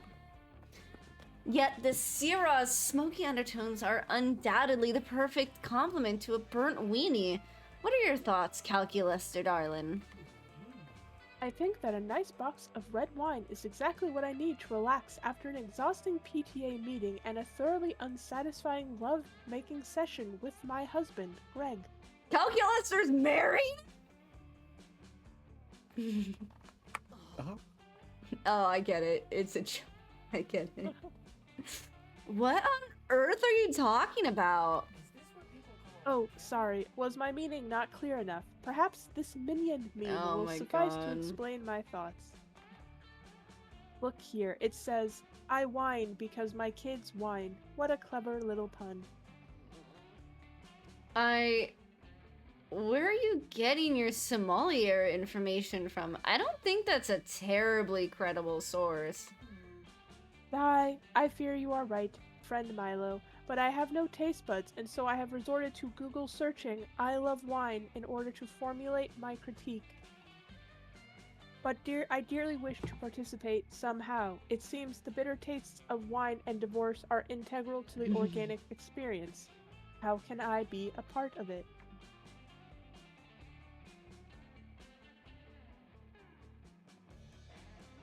Cal, All right. What a fascinating aesthetic question. Truly, how can a wholesome computer boy enjoy a wine tasting? I do love Calculester. Wine tasting isn't about taste, it's about the drama. How does the wine make you reflect on the fleeting, flavorful joys of life? It's okay, Cal. Nobody actually drinks wine out of tasting anyways. Just swirl it around and throw it into throw two random adjectives together and people will think you're cultured as hell. I think that one's funny. Yeah. Oh, how exciting! Now I can finally put that random adjective generator I impulsively downloaded to good use. There's actually more to wine tasting than just making things up, and... Are you sure? Because after swirling this cup of Merlot around a bit, I dub it acutely voluptuous due to its innovative use of plums. Okay. What do you think of the Pinot Blanc? I know wines. Ah, how delightful. This beverage's 14.2% alcohol content is both bombastic and slender. I never would have thought to describe it that way. Could it be that the most refined taste of all is no taste? And here we have this rustic brown wine. Its cinnamon overtones are violently hedonistic. Yum. That's actually whiskey, darling. But I admire your spirit nonetheless. Oh, it was? Well, that explains why you're pissed drunk after drinking 3 full glasses of it. At least Cal is happy with you. It's voluptuously bombastic evening, or is it bombastically voluptuous? Whatever, you're wasted. You have fun. Marshmallows, anyone? Put me with Dahlia. Dahlia. We haven't seen, what's her name? Yeah, we haven't. I know, Arabi's like... She's just not around. Later, you're chilling by the fire when you hear a terrifying, blood-curdling yet also slightly adorable sound. Dahlia and Arabi's historical giggling. Loser. Do you want me to do? Sure, yeah. Oh, it's Kel. I guess you can hang out with us if you want. We're just finishing up our weekly girl talk session. Yeah, girl talk rules. And Arabi and I have so much to talk about. The next topic on our girl talk agenda is healthy eating habits. Yeah, good topic. Usually I have a small breakfast, but I think the most important meal of the day is the one you consume right before the dungeon mini-boss fight. Now, obviously, you should be eating top-notch ingredients. If you start consuming B-tier meals, you'll miss out on lots of potential stat buffs. Cool Ranch Doritos. Do you want to You're do the the one weird... missing out.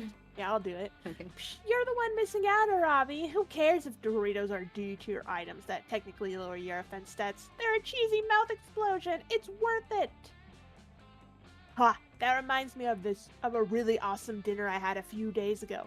Did you guys know that lit grenades are actually really high on fiber? If you have a demon metabolism like me, you gotta make sure to get plenty of soluble and insoluble metals in your diet. That's why I eat a lot of airplanes. Oh my lord. Oh, that makes sense. For me, I gotta keep a healthy balance between eating full meals and just regenerating using a flask potion. Potions are convenient, but you can overdo it.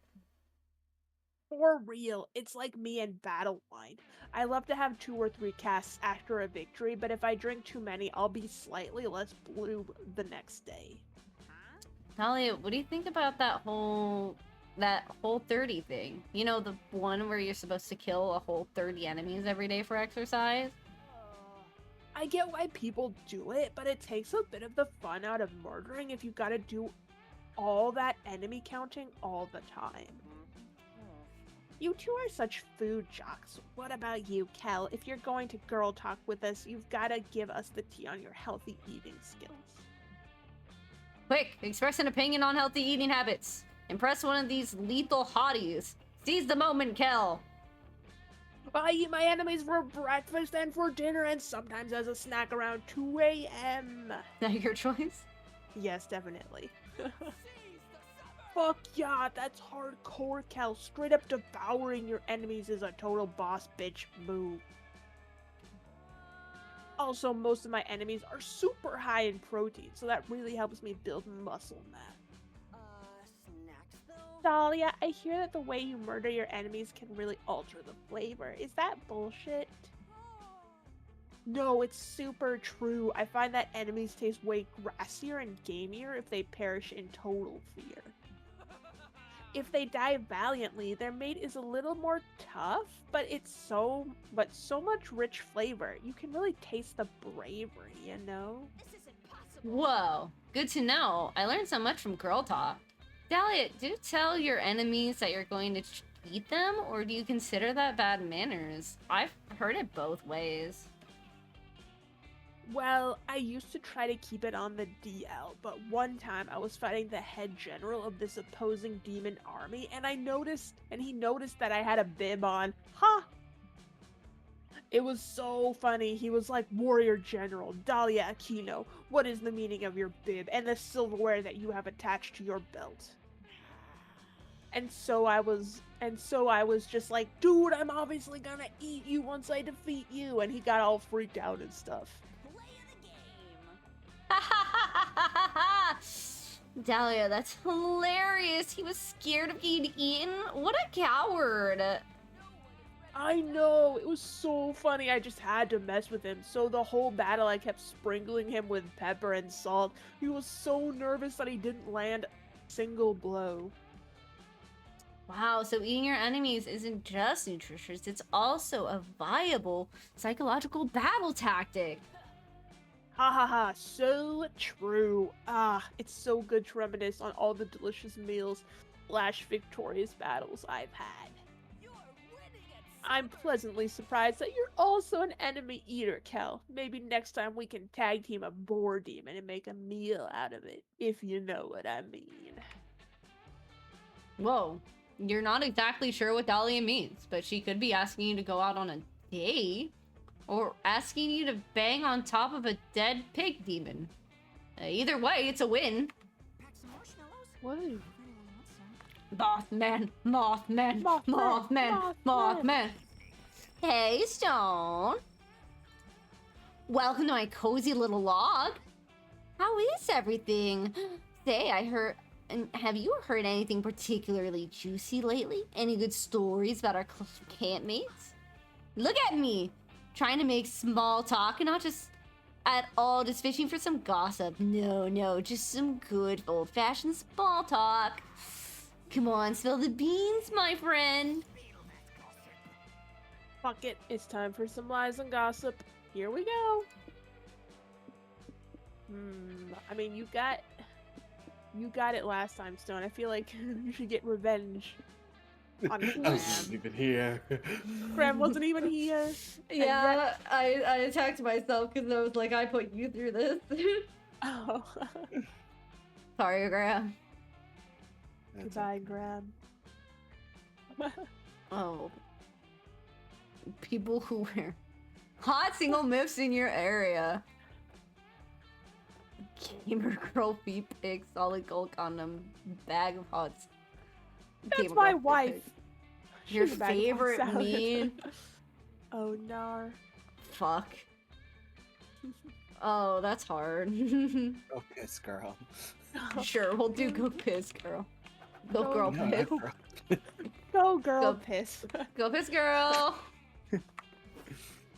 Ooh, how interesting. I'm so glad our conversation naturally led you to tell me that without me having to pry at all. I promise I will take this secret to my grave.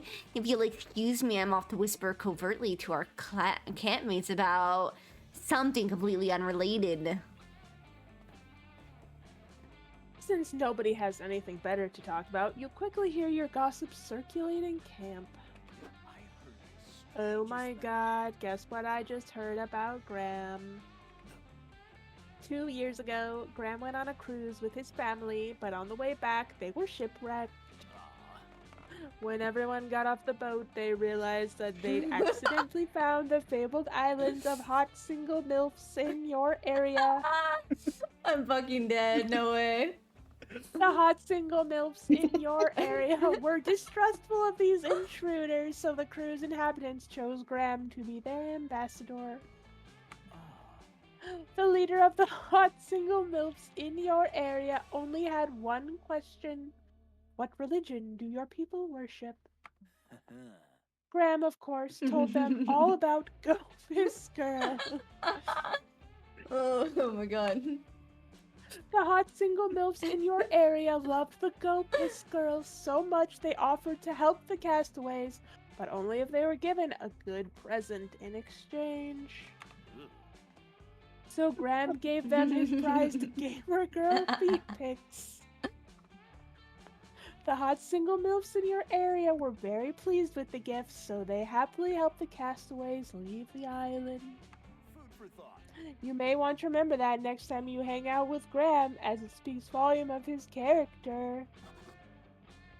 Everyone will remember that. Graham gains +2 charm. I will be asking you about those hot MILFs tomorrow, Graham. I'm obsessed. That weekend, oh, go for it. That weekend you feel like getting wasted, so you go visit none other than Juan. Hold on. Hola. Hola. Hola. Hola. Hola. You know, when I started making magical drinks, I never thought people would actually come to drink them. But hey, who am I to judge? Anyway, take a look at this one. Mosquito. Quite appealing, right? Dunno if I'd drink that, but the real question is, will you?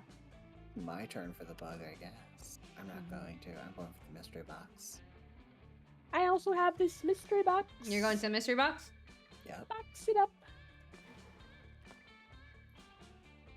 Dark and stormy.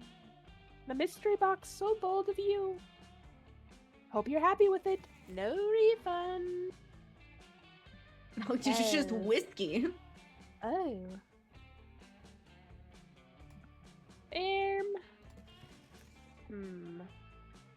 It's just whiskey. You know I what? don't know if I trust that. I'll take the whiskey. Yeah, no, totally. I was testing your common sense. And you passed. Your prize is the drink you choose. Oh, what in the No world? idea if I got the recipe right. Wanna try it? Otherwise, you always have the mystery box. I kind of want to try it. I'm gonna be honest.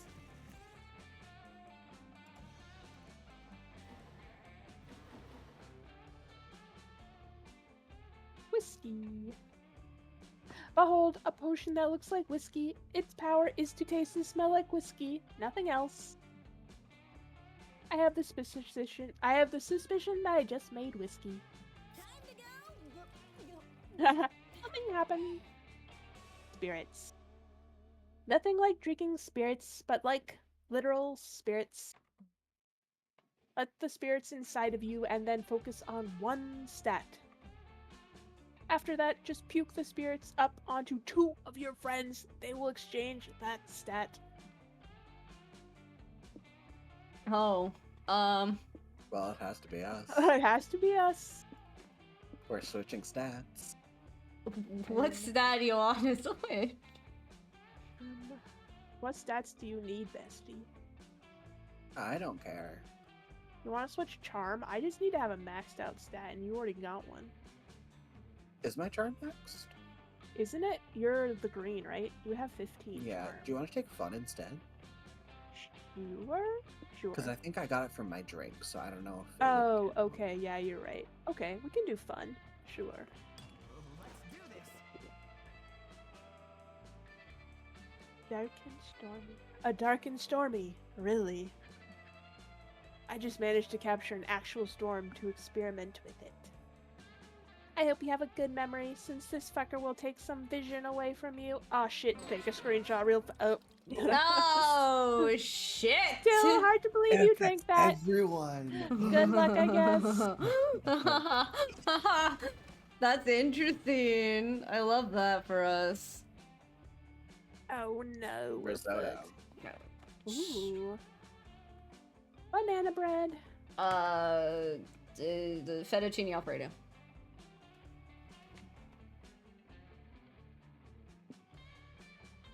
Whoa. Hold on. So banana bread, risotto. I feel like banana bread, maybe. Maybe. I It think would it. irradiate you. Sure. Let's go with that. Risotto and fettuccine alfredo. I guess. I feel like fettuccine alfredo because with risotto you can add other things to it. Yeah, True. true. Like, Especially if we're talking like Americanized fettuccine alfredo, right? Ooh, that's pretty unhealthy. you're gonna go down pretty fast. Let's go. Well, let's go to the beach. Beach. Go to the lake. Let's go get away. Yeah, sure. Let's go to the lake. While looking around at the lake for a private place to take a pee, you find a treasure map buried in the sand. It leads to an X in the center of the lake. You gather a crew of trusted friends, don your eye patch, and sail out there to find the booty. When you arrive, you find a tiny island with a single palm tree. You dig up a box that says, open in case of a very boring day. You open the box and find +2 fun. Ah! Afterwards, you find Dahlia, Avery... That's not Avery. Arabi, yeah. and Milo crouched around something on the sand. You head over to see what they're looking at. Come on, Dwayne. Crush him. Crush that crustacean. Rip his shell. Oh, yeah. What do you want to? Sure, I'll take her since you have to do the narrator too. Yeah, well, I was just Rip like, his who's shell taking off. the ghost? I can Yeah. do all 3 of them. Okay. I'm multi-talented. All right, go for it. Rip his shell off. Oh, Eat his sorry. organs. Try moving a few centimeters to the left, where I can get a better photo of you. You get close enough to see what they're all yelling at. 2 hermit crabs are facing off against each other in a ring of other agitated hermit crabs. This is it! The Hermit Crab Fight Club spoken of in Monster Camp Legend. Right now it looks like anything but legendary though. The crab they're calling Dwayne is getting its shell shocked by a much larger and handsomer crab. The fight is soon over. Oh, come on. At least win 1 match, you stupid crab. Pathetic. You're hardly worth the name, Dwayne the Rock Lobster Johnson. Dwayne the Rock Lobster Johnson. Well, yeah, he's not actually a lobster, for one thing. Branding trumps accuracy, darling. This is the 21st century. But I do have to admit, this is inspiring. Underdog story is quickly turning into bad content. I think it's high time we interfered. Yeah, by subjecting Dwayne to a rigorous training regimen. Don't be stupid. All he needs is better equipment, like a +2 shell or a repeating crossbow. But all of that would be utterly meaningless without a stronger presence on social media. We need to get this crab on Instagram. Meanwhile, the bigger crab is making Dwayne smell her gonopores. None of the others have it right. The ultimate hermit crab upgrade is a well-executed redemption arc that absolves the hermit crab in the eyes of the audience, paving the way for a rise to the top of the Fight Club rankings. Tango lessons. Oh. Oh? This is tough.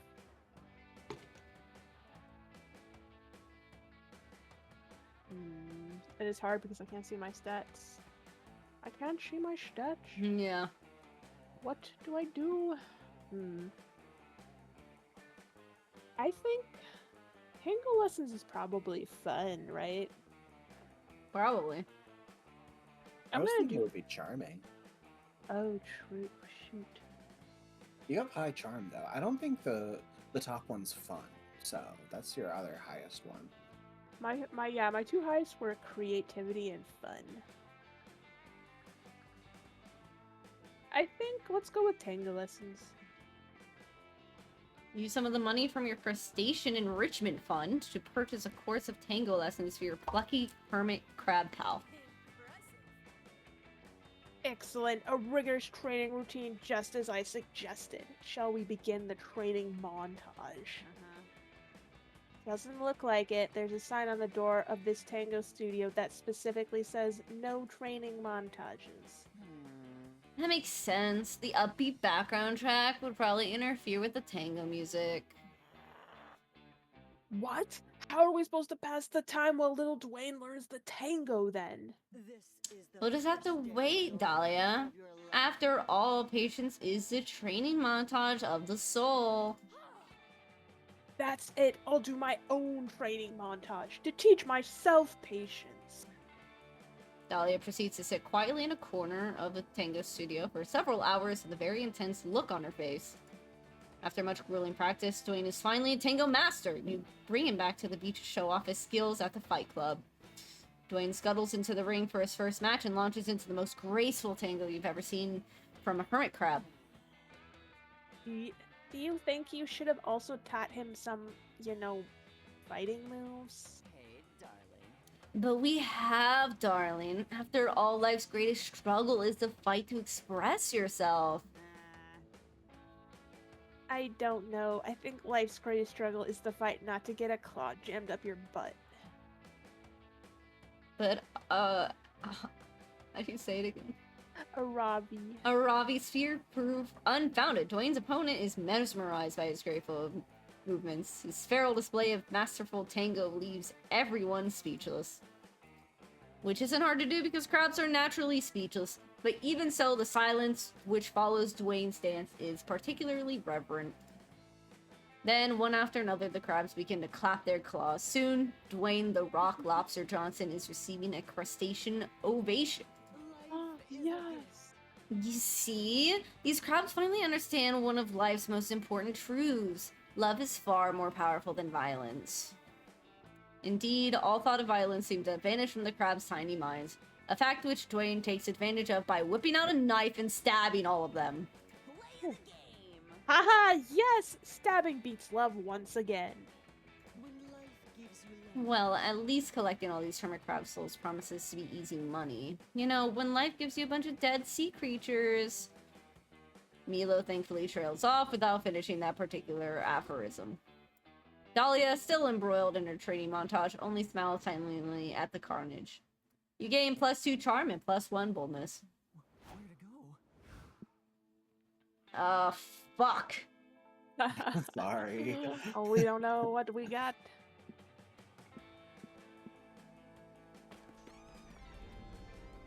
As you're searching the haunted manor, you come across an enchanted doll that promises to grant all your wishes. Cool, you take it. It possesses you, of course.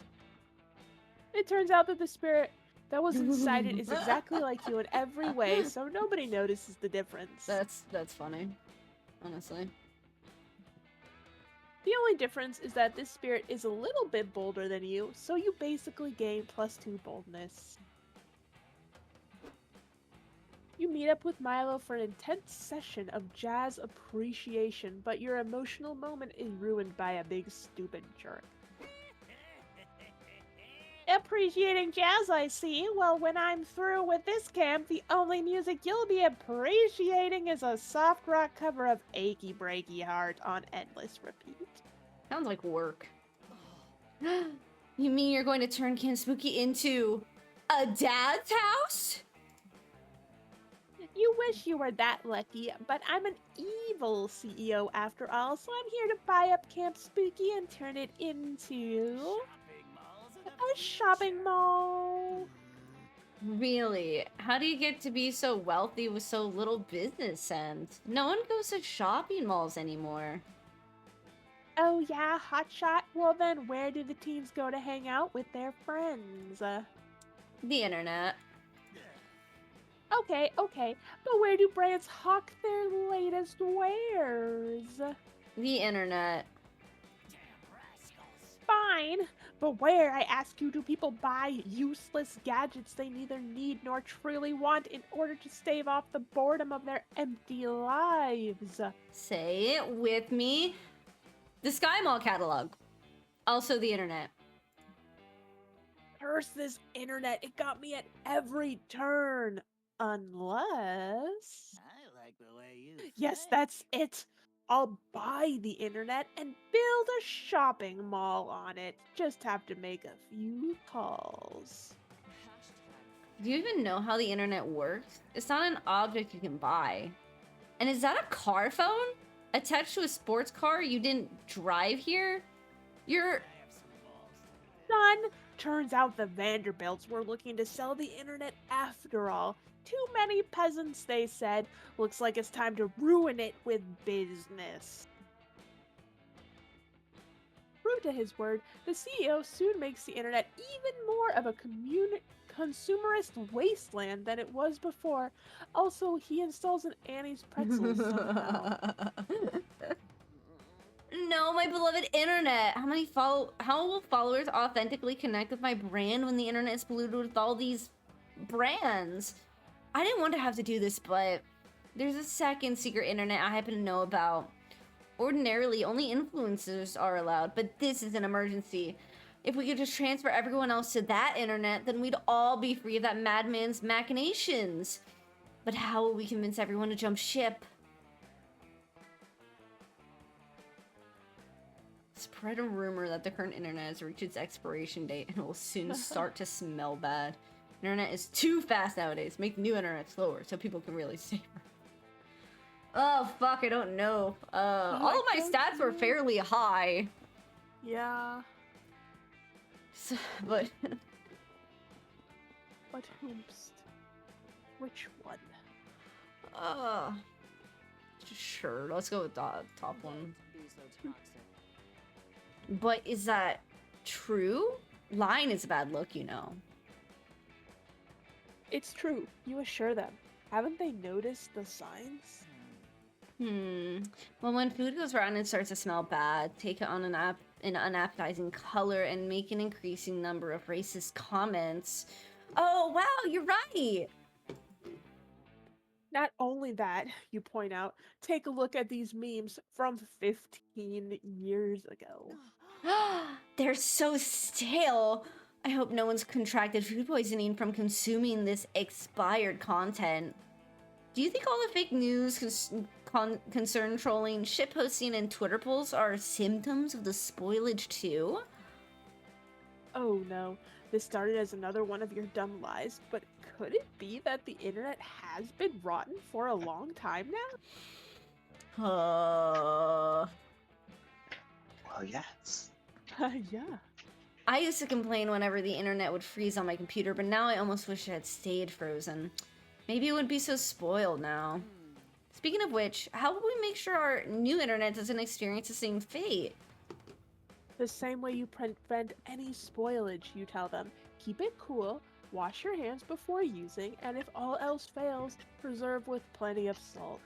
Sorry, not Ah, salt, the spice of life. We'll have to make sure to recruit all the League of Legends players first thing. Once you disseminate your information, everyone is happy to switch over to your new internet, especially since the old internet really has started to smell like old beef. Your little shenanigans. Curses once again! A band of wily young adults have left me with nothing but a pile of spoiled garbage and the desire for revenge. This isn't over. But I'll be back. You haven't heard the last of Mr. Papa's. Papa's, Mr. Papa.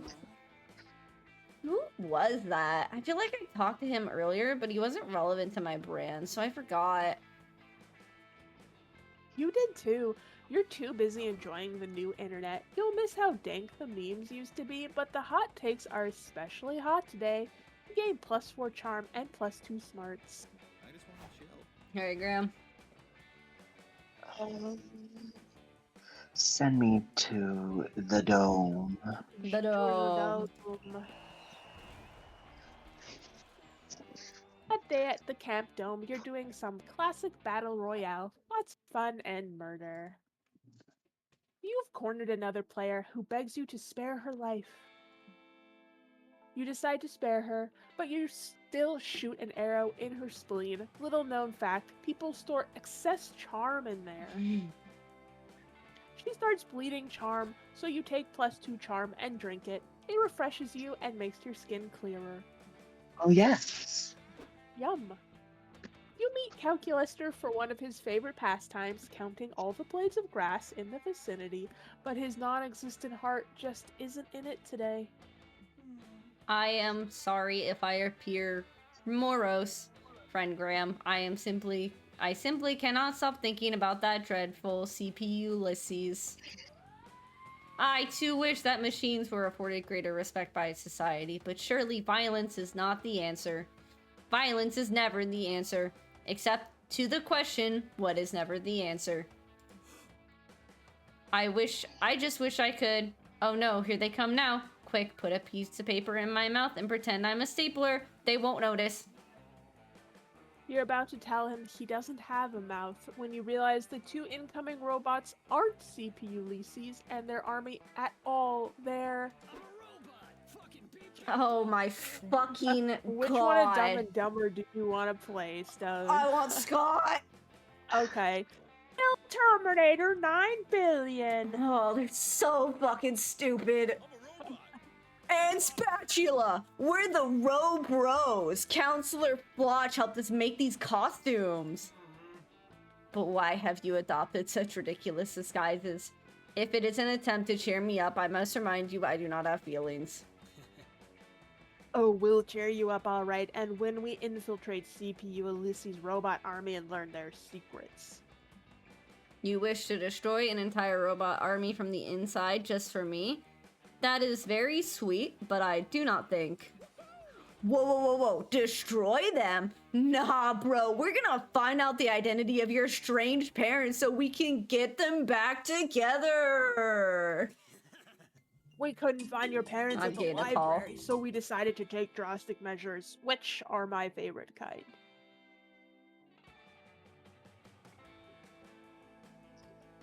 Well, Well, we're here. We're here. Look at Damien's titties.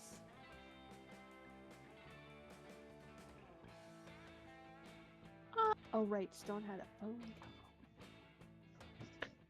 It's okay. I am still unsure how you came to the conclusion that this is a parent trap situation, but Sorry. I assure you... Oh no, here comes CPU Ulysses, for real this time. My dad was calling. No worries. Welcome back. Don't worry, that's just me and Damien in robot costumes. Oh wait. Commander, I have returned with my army so that we might conquer all of monster kind. Behind them, you see a ragtag band of computers, household appliances, and My Elon Musk god! wrapped in tinfoil. God, Nice. that last one is the worst. Oh my Jesus. god! That's aged like fine milk. Oh, that Yikes. aged really poorly. Yikes! Oh. I see that you have been busy recruiting as well. Look at these two non-suspicious organic specimens. That's right, Robrosive. There used to be one robot camper at Camp Spooky, but now there are 3. Scott holds up 3 fingers to illustrate his point. You're really proud of how high he can count these days. Wait a second, says Dill Douglas, the literal Dill sex machine, Douglas. waddling out from behind CPU Ulysses. That's not how a machine does the number 3. He should have 2 fingers up for 3 in binary. They use the organic 3. Oh no, if Scott and Damien are revealed as organics who know what CPU Ulysses will do to them, plus having 2 guys on the inside of the robot army might be useful. Quick, cover for them. If these 2 were really organics, they'd be wearing cool hats. Organics always wear cool hats. Kill Terminator and Spatula are organic. They're the first organic robot hybrids. Ask how their parents met. It's quite a story. What's up, Graham? I'm thinking it's the hats. Those hats are so fun. People do wear fun hats, It's right? true. Have you ever seen a robot wear a fun hat? No. Alright, you want to choose a top one? Yeah, I want the hats. Is that true, Commander? Requesting permission to initiate dishonesty protocol. Permission granted, Commander. Yes.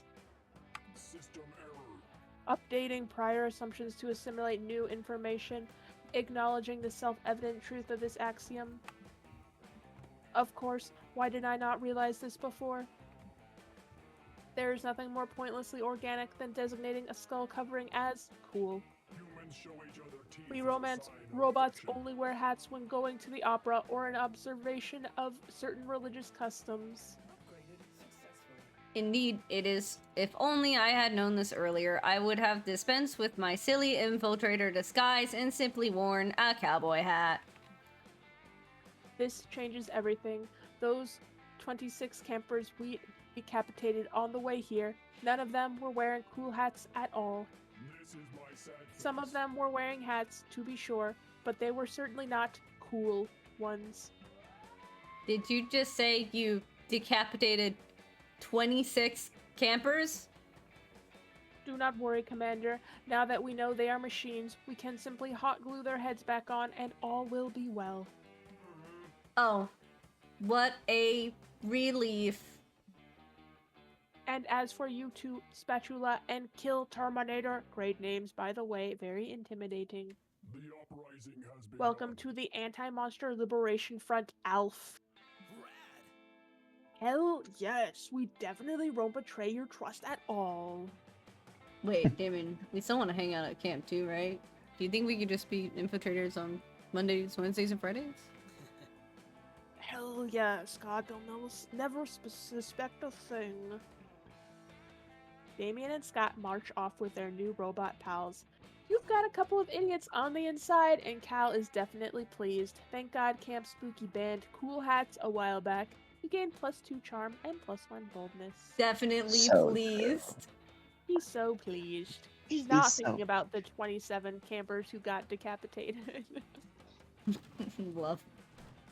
Let's trade places. Everybody choose a celebrity. Oh, fuck. Not again. I don't know any celebrities. Dua Lipa. Whoa, I'll choose Benedict Cumberbund. Fuck. David Tennant. Alrighty. Secretly be a pro at rock, paper, I mean, scissors. Graham wins, right? Yeah. Dua Lipa. And then I don't really know the two, but they're both kind of nerd.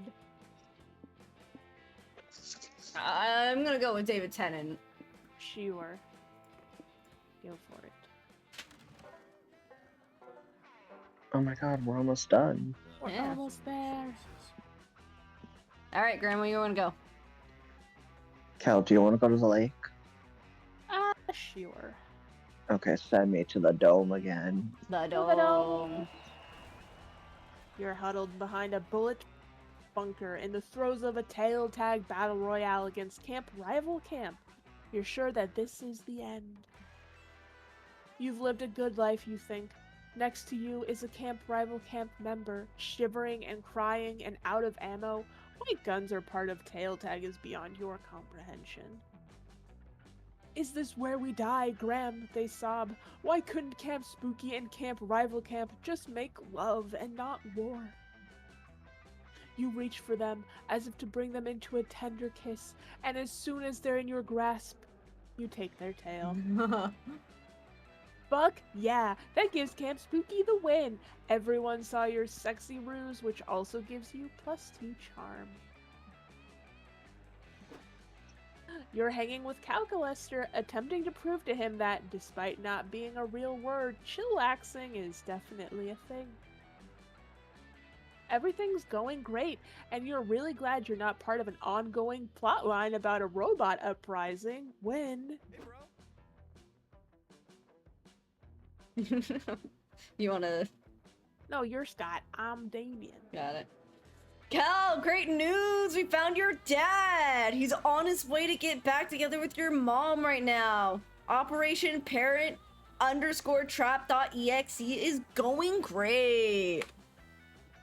You follow Scott's pointing finger to an enormous steel behemoth casting a jagged shadow across the landscape. Oh my god.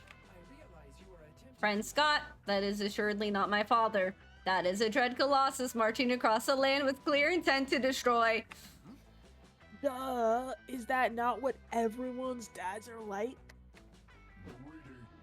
Ah, kill Terminator. Spatula, I see you were so excited to tell the commander about our new weapon that you rushed ahead of the group.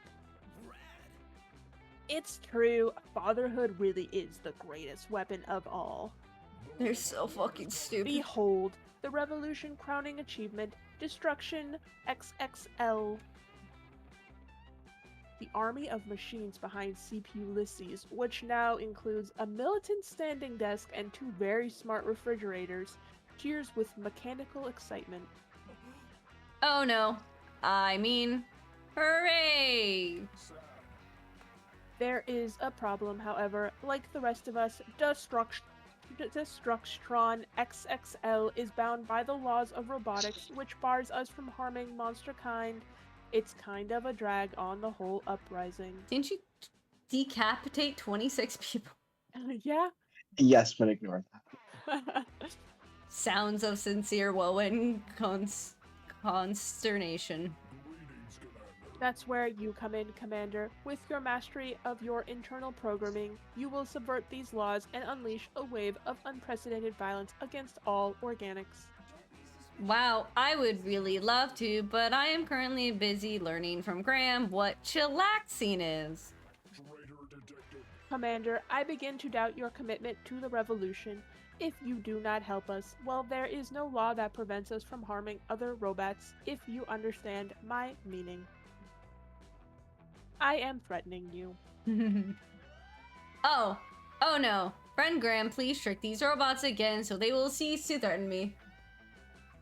With pleasure, time to suggest a method of disabling the 3 laws that's sure to backfire.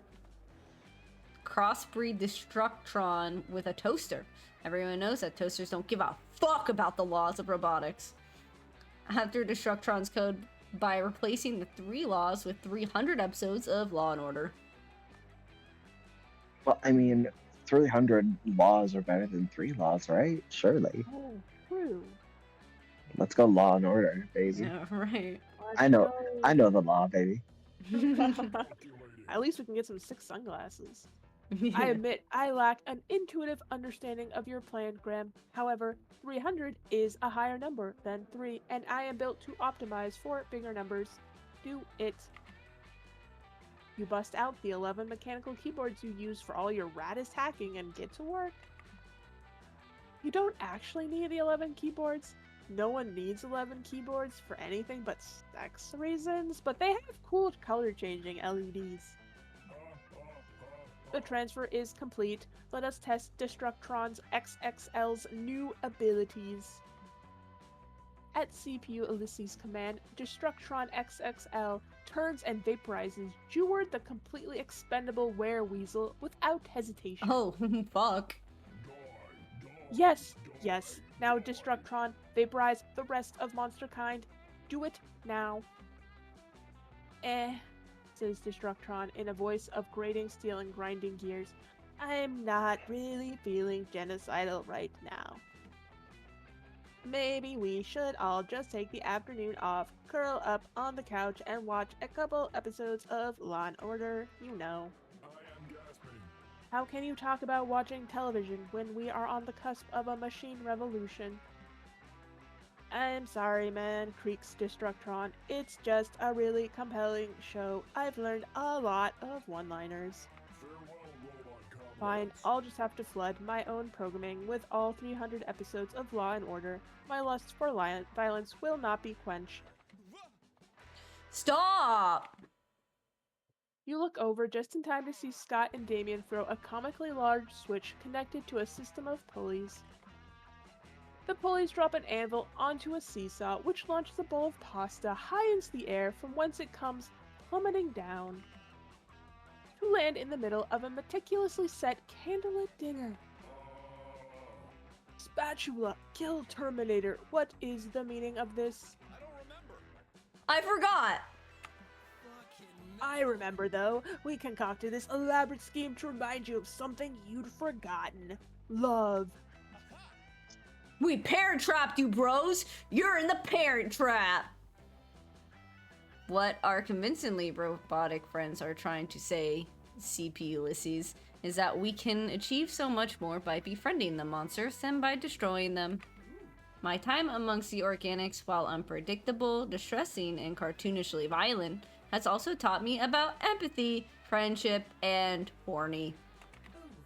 I will not allow you to destroy these monsters because by destroying them, the only ones you are really destroying, besides them, are yourselves.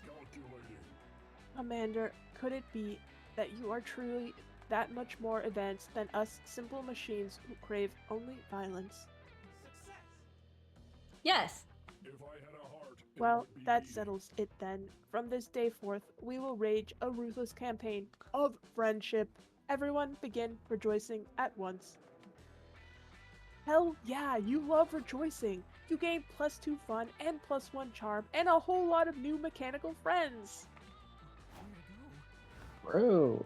Ah. It's Dom's turn. I just heard a cat fart in the hallway. Not this.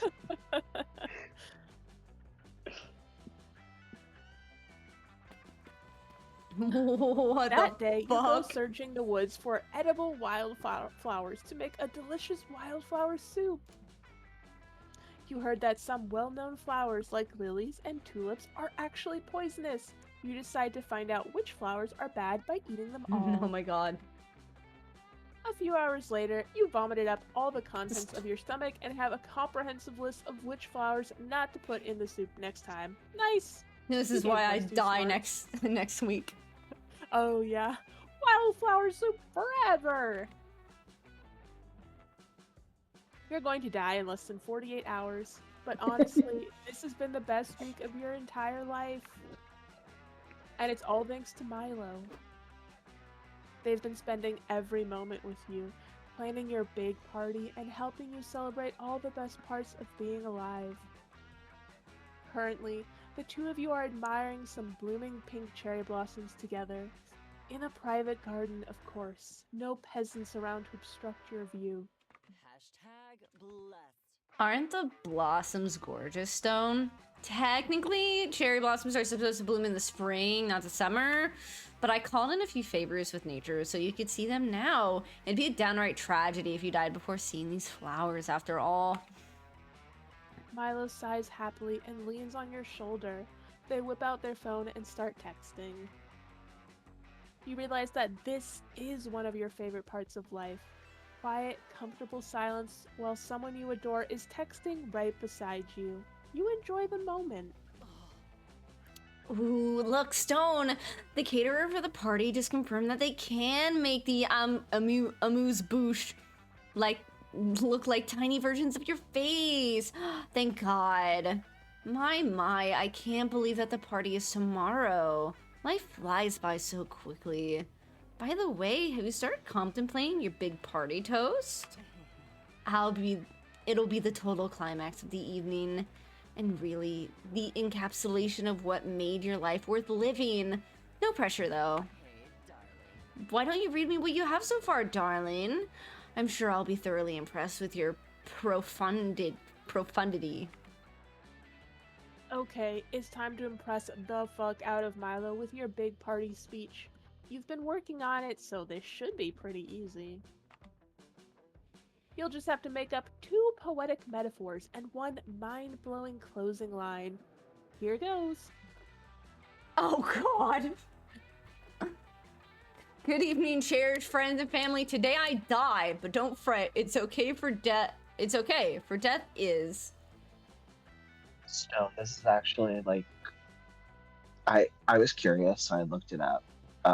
You have to get these right or else you fail. No way! Do you want me to tell you what you need? No, I'm doing this by my own merit. Okay. If I don't do it, then fuck me. As I, Stone, face the rapidly approaching doom, I realize that life has been like a jazz solo where improvisation meets beauty. As I prepare to leave, I want to tell you all about the thing I think everyone should do at least once before leaving this all. We should all fuck nasty. Whoa! So true! Speak your truth! Yes! Your words ring so true, so wise. I brought death to so many people, and I couldn't have put it better myself. Death truly is the end of a beautiful song.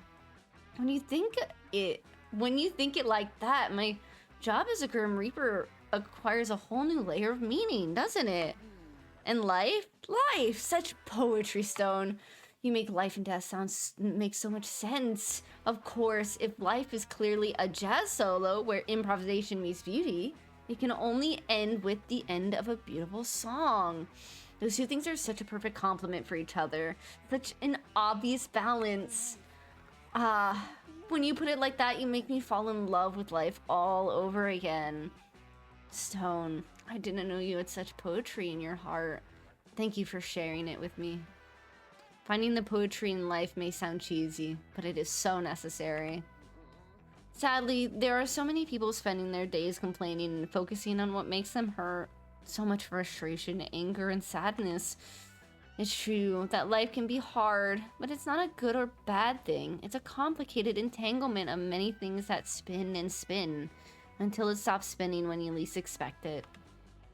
Will you welcome death as the final chapter to all the delicious things your soul savored? Or will you ask yourself why you never got the chance to fuck nasty as you realize all that could be and wasn't? Then there's also other people, the ones that, as you say, see life as a jazz solo where improvisation meets beauty. It is so sweet to watch them die. Their soul truly sings, Stone, as they found the little miracles hidden in their day by day. They remember all the kisses, all the dances, all the laughter, every celebration where they ended up embracing the sun as it arose, surrounded by loved ones. So embriagated of life. They look so at peace, and as they take my hands, they tell me about all these beautiful memories. Milo takes your hand. How can you not love life when in between all the pain, it has the potential to harbor all that raw, aggressive beauty? Isn't everything weird and wonderful? If we'd only met before, if you had more time, we should fuck nasty together. Imagine that. Oh, There's still time. There's still a few hours left, right? We still have tonight. Let's fuck nasty. No, I choose to focus on what's good. I am happy that we met now, Stone. That I got to know you this well before you go. Come!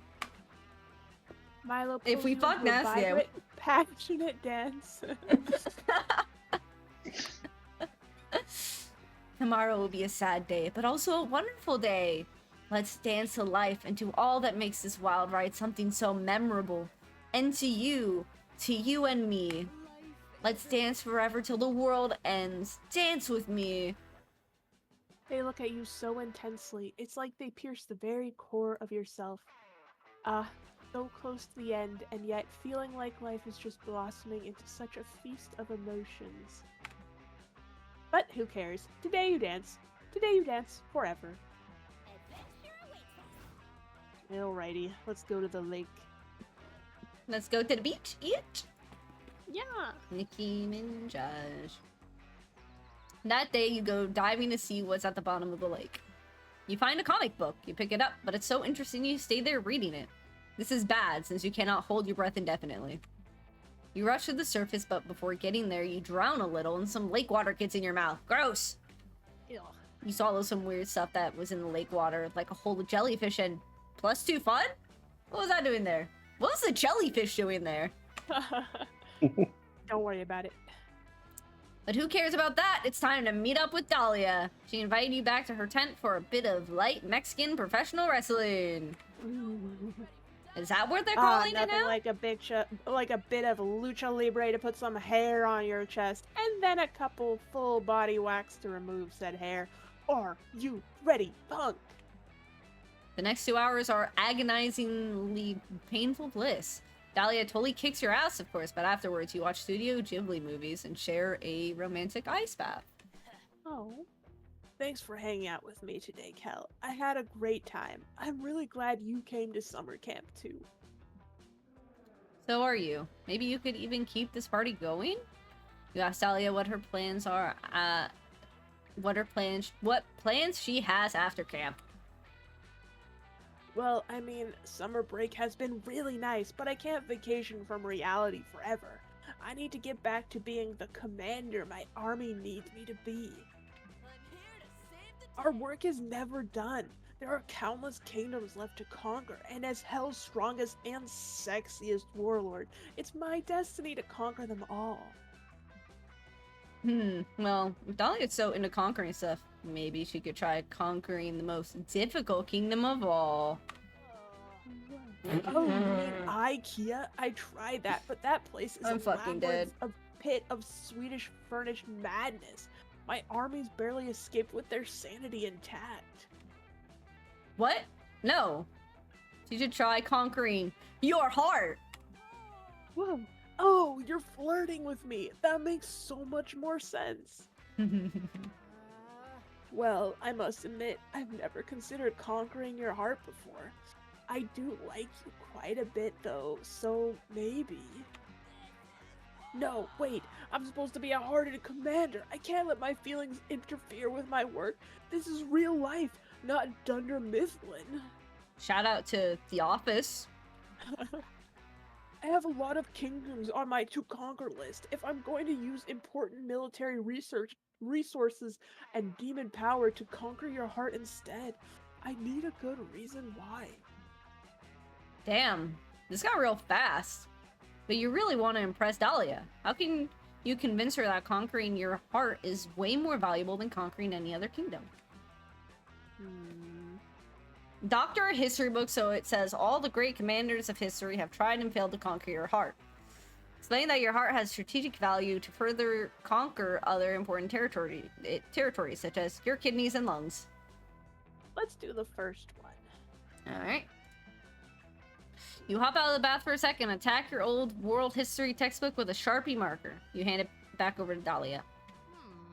Oh, you want to read now? I mean, I don't really know what history knowledge has to do with being an intelligent military leader, but I'll give it a shot. Chapter 69, The Kel Wars. Many textbooks have been censored to remove this dark, bloody, sexy war period because the historians couldn't handle the horny, but here we've detailed them below.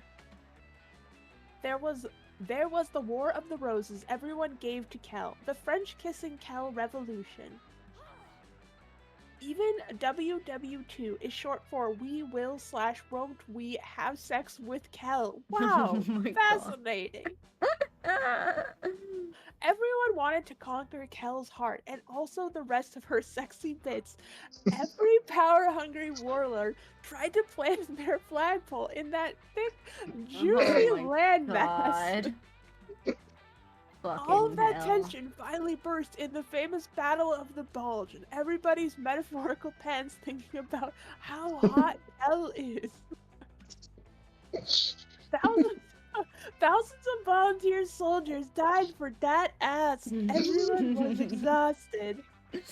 Oh my God. They all returned to their barracks for some rest, but gasp, there was only one army cot. There They was. would all have to share. Oh my God. So Louis XVI, Louis Napoleon the Bonaparte, 16th. I don't care, Queen Victoria, Marie Antoinette, and also Audrey Hepburn, cause fuck canon, all got into the cot with Kel. And they all learned that they didn't need to fight to conquer Kel's heart, cause there was room for everyone in that sexy kingdom. Who the fuck wrote this? Me. Your So they friend. all had a huge orgy. It was super sexy. Then Kel killed them all because she was saving her heart to be conquered by Dahlia Keto, the greatest conqueror ever. Wow, that was a riveting tale. I love the Dahlia Keto bit. I didn't realize I had such a huge destiny. I should read more often. Maybe I'll conquer your heart after all, Kel. I wouldn't want to let fate or Audrey Hepburn down. Audrey Hepburn. Sure! History truly is written by the victors. You gain +2 charm and +1 smarts. Yeah, let's go. Unfucking real. Who Give will me be? that computer. Get the calculator. Give me that computey. Ask Calculester to go to the meteor shower. Yeah.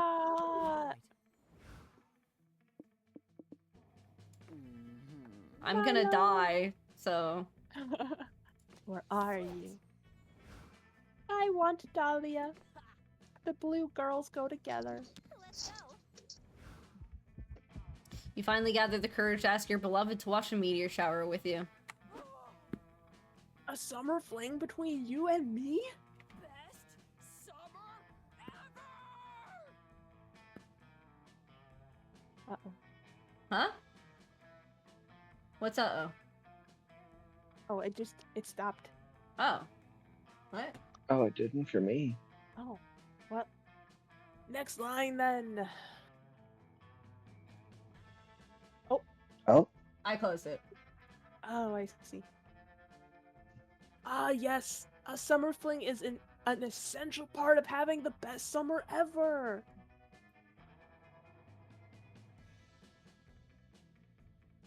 Is it? Yeah, it's not giving me the next line again. oh, that's weird. That's really weird because it's updating. I'm looking at the thing right now. Yeah, it's You working could, for me. I guess, look at my stream. That's true, but the stream is further behind. It's not Looks too far behind. Or it You shouldn't finally be. gathered the courage to ask your beloved to watch the meteor shower. That's what's on the stream for me right now. For me, it's look. Try I even had it refreshing on my your stream. list. Well, maybe my internet is dying. Sorry, gamers. I don't know what to do about that. Oh, it's my computer. I think it's crashing.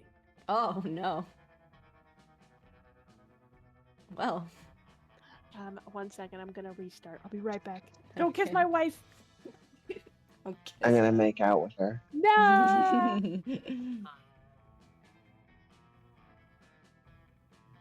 So, So, how have you been liking Monster Cow? it's cute. Do you prefer 1 or 2 better? I think just I've liked this one more because I've understood. I mean, you guys have told me more. So I'm now understanding certain mechanics and stuff and how it works. Yeah, we should all play Monster Prom when Dan's available. Yeah. We can play the first game and then we can do the second. And then Monster Road Trip's also pretty fun because that one's like a cooperative one. Ooh, that's interesting. Yeah, so it's like you work together to manage your resources.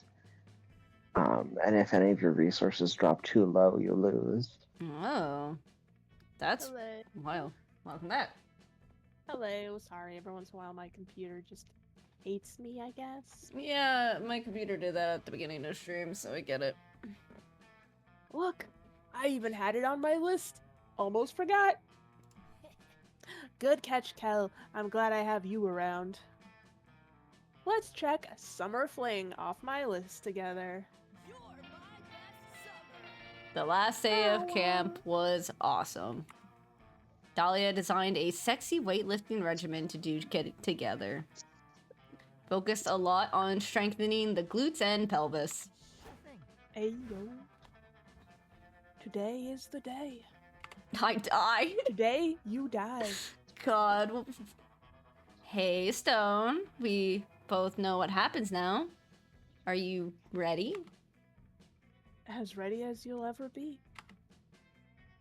Your big party goes off without a hitch. It's a true celebration of life. Your life. After several hours of dancing and fun, everyone has gone to watch the meteor shower or elsewhere. It has been beautiful, hasn't it? I've loved doing this with you. I didn't know you that well before, but now that I've helped arrange a celebration of your life, I think I know you much more better. And I must admit, I like what I see. Okay, it should happen at any moment now. I'll get a ping on my phone for the gig. I have to take any gig nearby tonight, so I should be the one bringing you to the other side. You two hold hands and wait. And wait. Weird. Let me check something. Oh. Oh. Okay, so funny story. I think I misread the gig. It wasn't you who's dying tonight, but another Stone. It's a pretty common name, you know. If only I paid a bit more attention to my gigs. My bad. So, you're not going to die? I mean, you'll someday, but not tonight. Still, we can keep on celebrating life, if you know what I mean. Milo starts undressing while entering the lake. They throw you a short, suggestive glance. Time to be reborn. Your heart stops for a second, but like, in a good way. Dude, fuck yeah, look at that. Yeah, Sigbird ending. You join Milo in the lake. They're so free, so in love with life. It's inspiring. You could learn a lot from them, like how meaningless it is to worry about death, when you could spend every minute basking in the earthly wonders of being alive. I don't need this game to give me an existential crisis.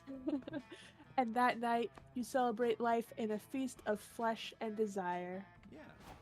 We And you fuck nasty. And you fuck Fuck nasty! nasty. You find Calculester. He looks a little bit troubled. Ha- Hello, friend Graham. I've been at unease. Our robot friends seem to be invaded by classic robot existential dread. Me too, bestie, me too. I know they wanted to destroy monster kind, but it was embedded in their code. That on its own doesn't excuse them, but at least we can embrace the fact that they're putting that code in doubt finally. I'd like to check on them. Hello, robot friends. Dear leader. Sorry, we've been absent. The revelation of Kill Terminator 9 billion and Spatula being organics conflicted too strongly with the directives of our original code. Organics are described as bad, and our directive is to end them. And yet Kill Terminator 9 billion and Spatula do not fit this definition of bad. They have the traits of what can be defined as good. But if organics are not entirely bad, then killing all organics does not seem to be the best option. This is contradictory. It's okay. I've been there. You'll start seeing that life can be contradictory. But that can make it way more interesting and beautiful. Instead of following strict code, I think you will all benefit from just enjoying life. Organics are highly inefficient at almost everything, but they're very good at being alive. And maybe we should learn from organics and live life. We could start by performing some classic organic life activities. Sure. What do you want to do?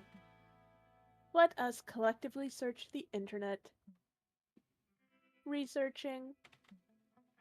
Okay, we are specifically intrigued about I'm scared about what this is gonna be. 1. Cooking pasta. 2. Consuming the pasta cooked on step 1. 2. Learning the intricacies of the music genre, jazz. 3. Doing the sex. All of that is easy. We can do all of it. What if we spice things up by actually starting with step 3? Whoa. Whoa.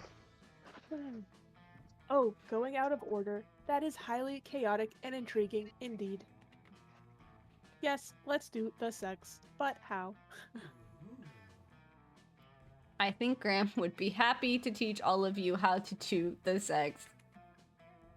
You totally would! You just have Whoa. a robot And so orgy. you all do the sex together. I have robot hair. Hell yeah. Oh my I like god. that sexy one right there in the corner. I know, right? It is got a very tail. educational and spicy. Calculus finds your prowess and knowledge on the topic to be very appealing. Once again, you save the day by stopping the robot war and making the robot love instead. We got 2 secret endings. We're so cool. Wow. That was We wild. did it. Everybody got a happy ending. Before we knew it, those... Oh, want to do it or me? I'll do it. Before we knew it, those weeks were gone. It felt like a hot minute, and it felt like an entire lifetime. That night, as we saw summer coming to an end, we all wondered what would come next for us. Felt like the end of something big. Little did we know, life still had many wonders and misadventures in store for us. And now I'm older and I can see it. How those years became the foundation of the mythology of our lives. Broken hearts turned to tragedies sung for centuries. Wild nights became epics treasured forever. Every kiss and every laugh is now a consolation we'll always find while gazing into the starry night, no matter how many years go by. Yippee! That was fun. I'm not gonna sit through this. Okay, Because fair it's enough. it's 9:30. I've been up since 3:30. No. And Oh, I have to 5 be at weeks to I relax have to and be at work tomorrow at 3:30 again. I'm also sleepy. No, it's Yeah. time for bed. Thank you Thanks guys for for playing. this. Happy Valentine's was Day, fun. everyone. It was a lot of fun. Happy Valentine's Day. Yeah. Have a good night. Bye. Good night, everyone. Bye. God, that was longer than I was expecting. It was a lot of fun, but yeah, it was very long. Fuck. I have to go to bed. I need dinner. Yeah, thank you everyone for coming and hanging out. I really appreciate it. I will have a little bit of a schedule next week, a little bit of a stream schedule. We're doing zombies next week with a few with our zombie crew. And we'll see from there. Probably something else on Friday. I don't know. We'll see. But yeah, thank you all for hanging out. I really appreciate it. And I will see you guys in another stream. Bye.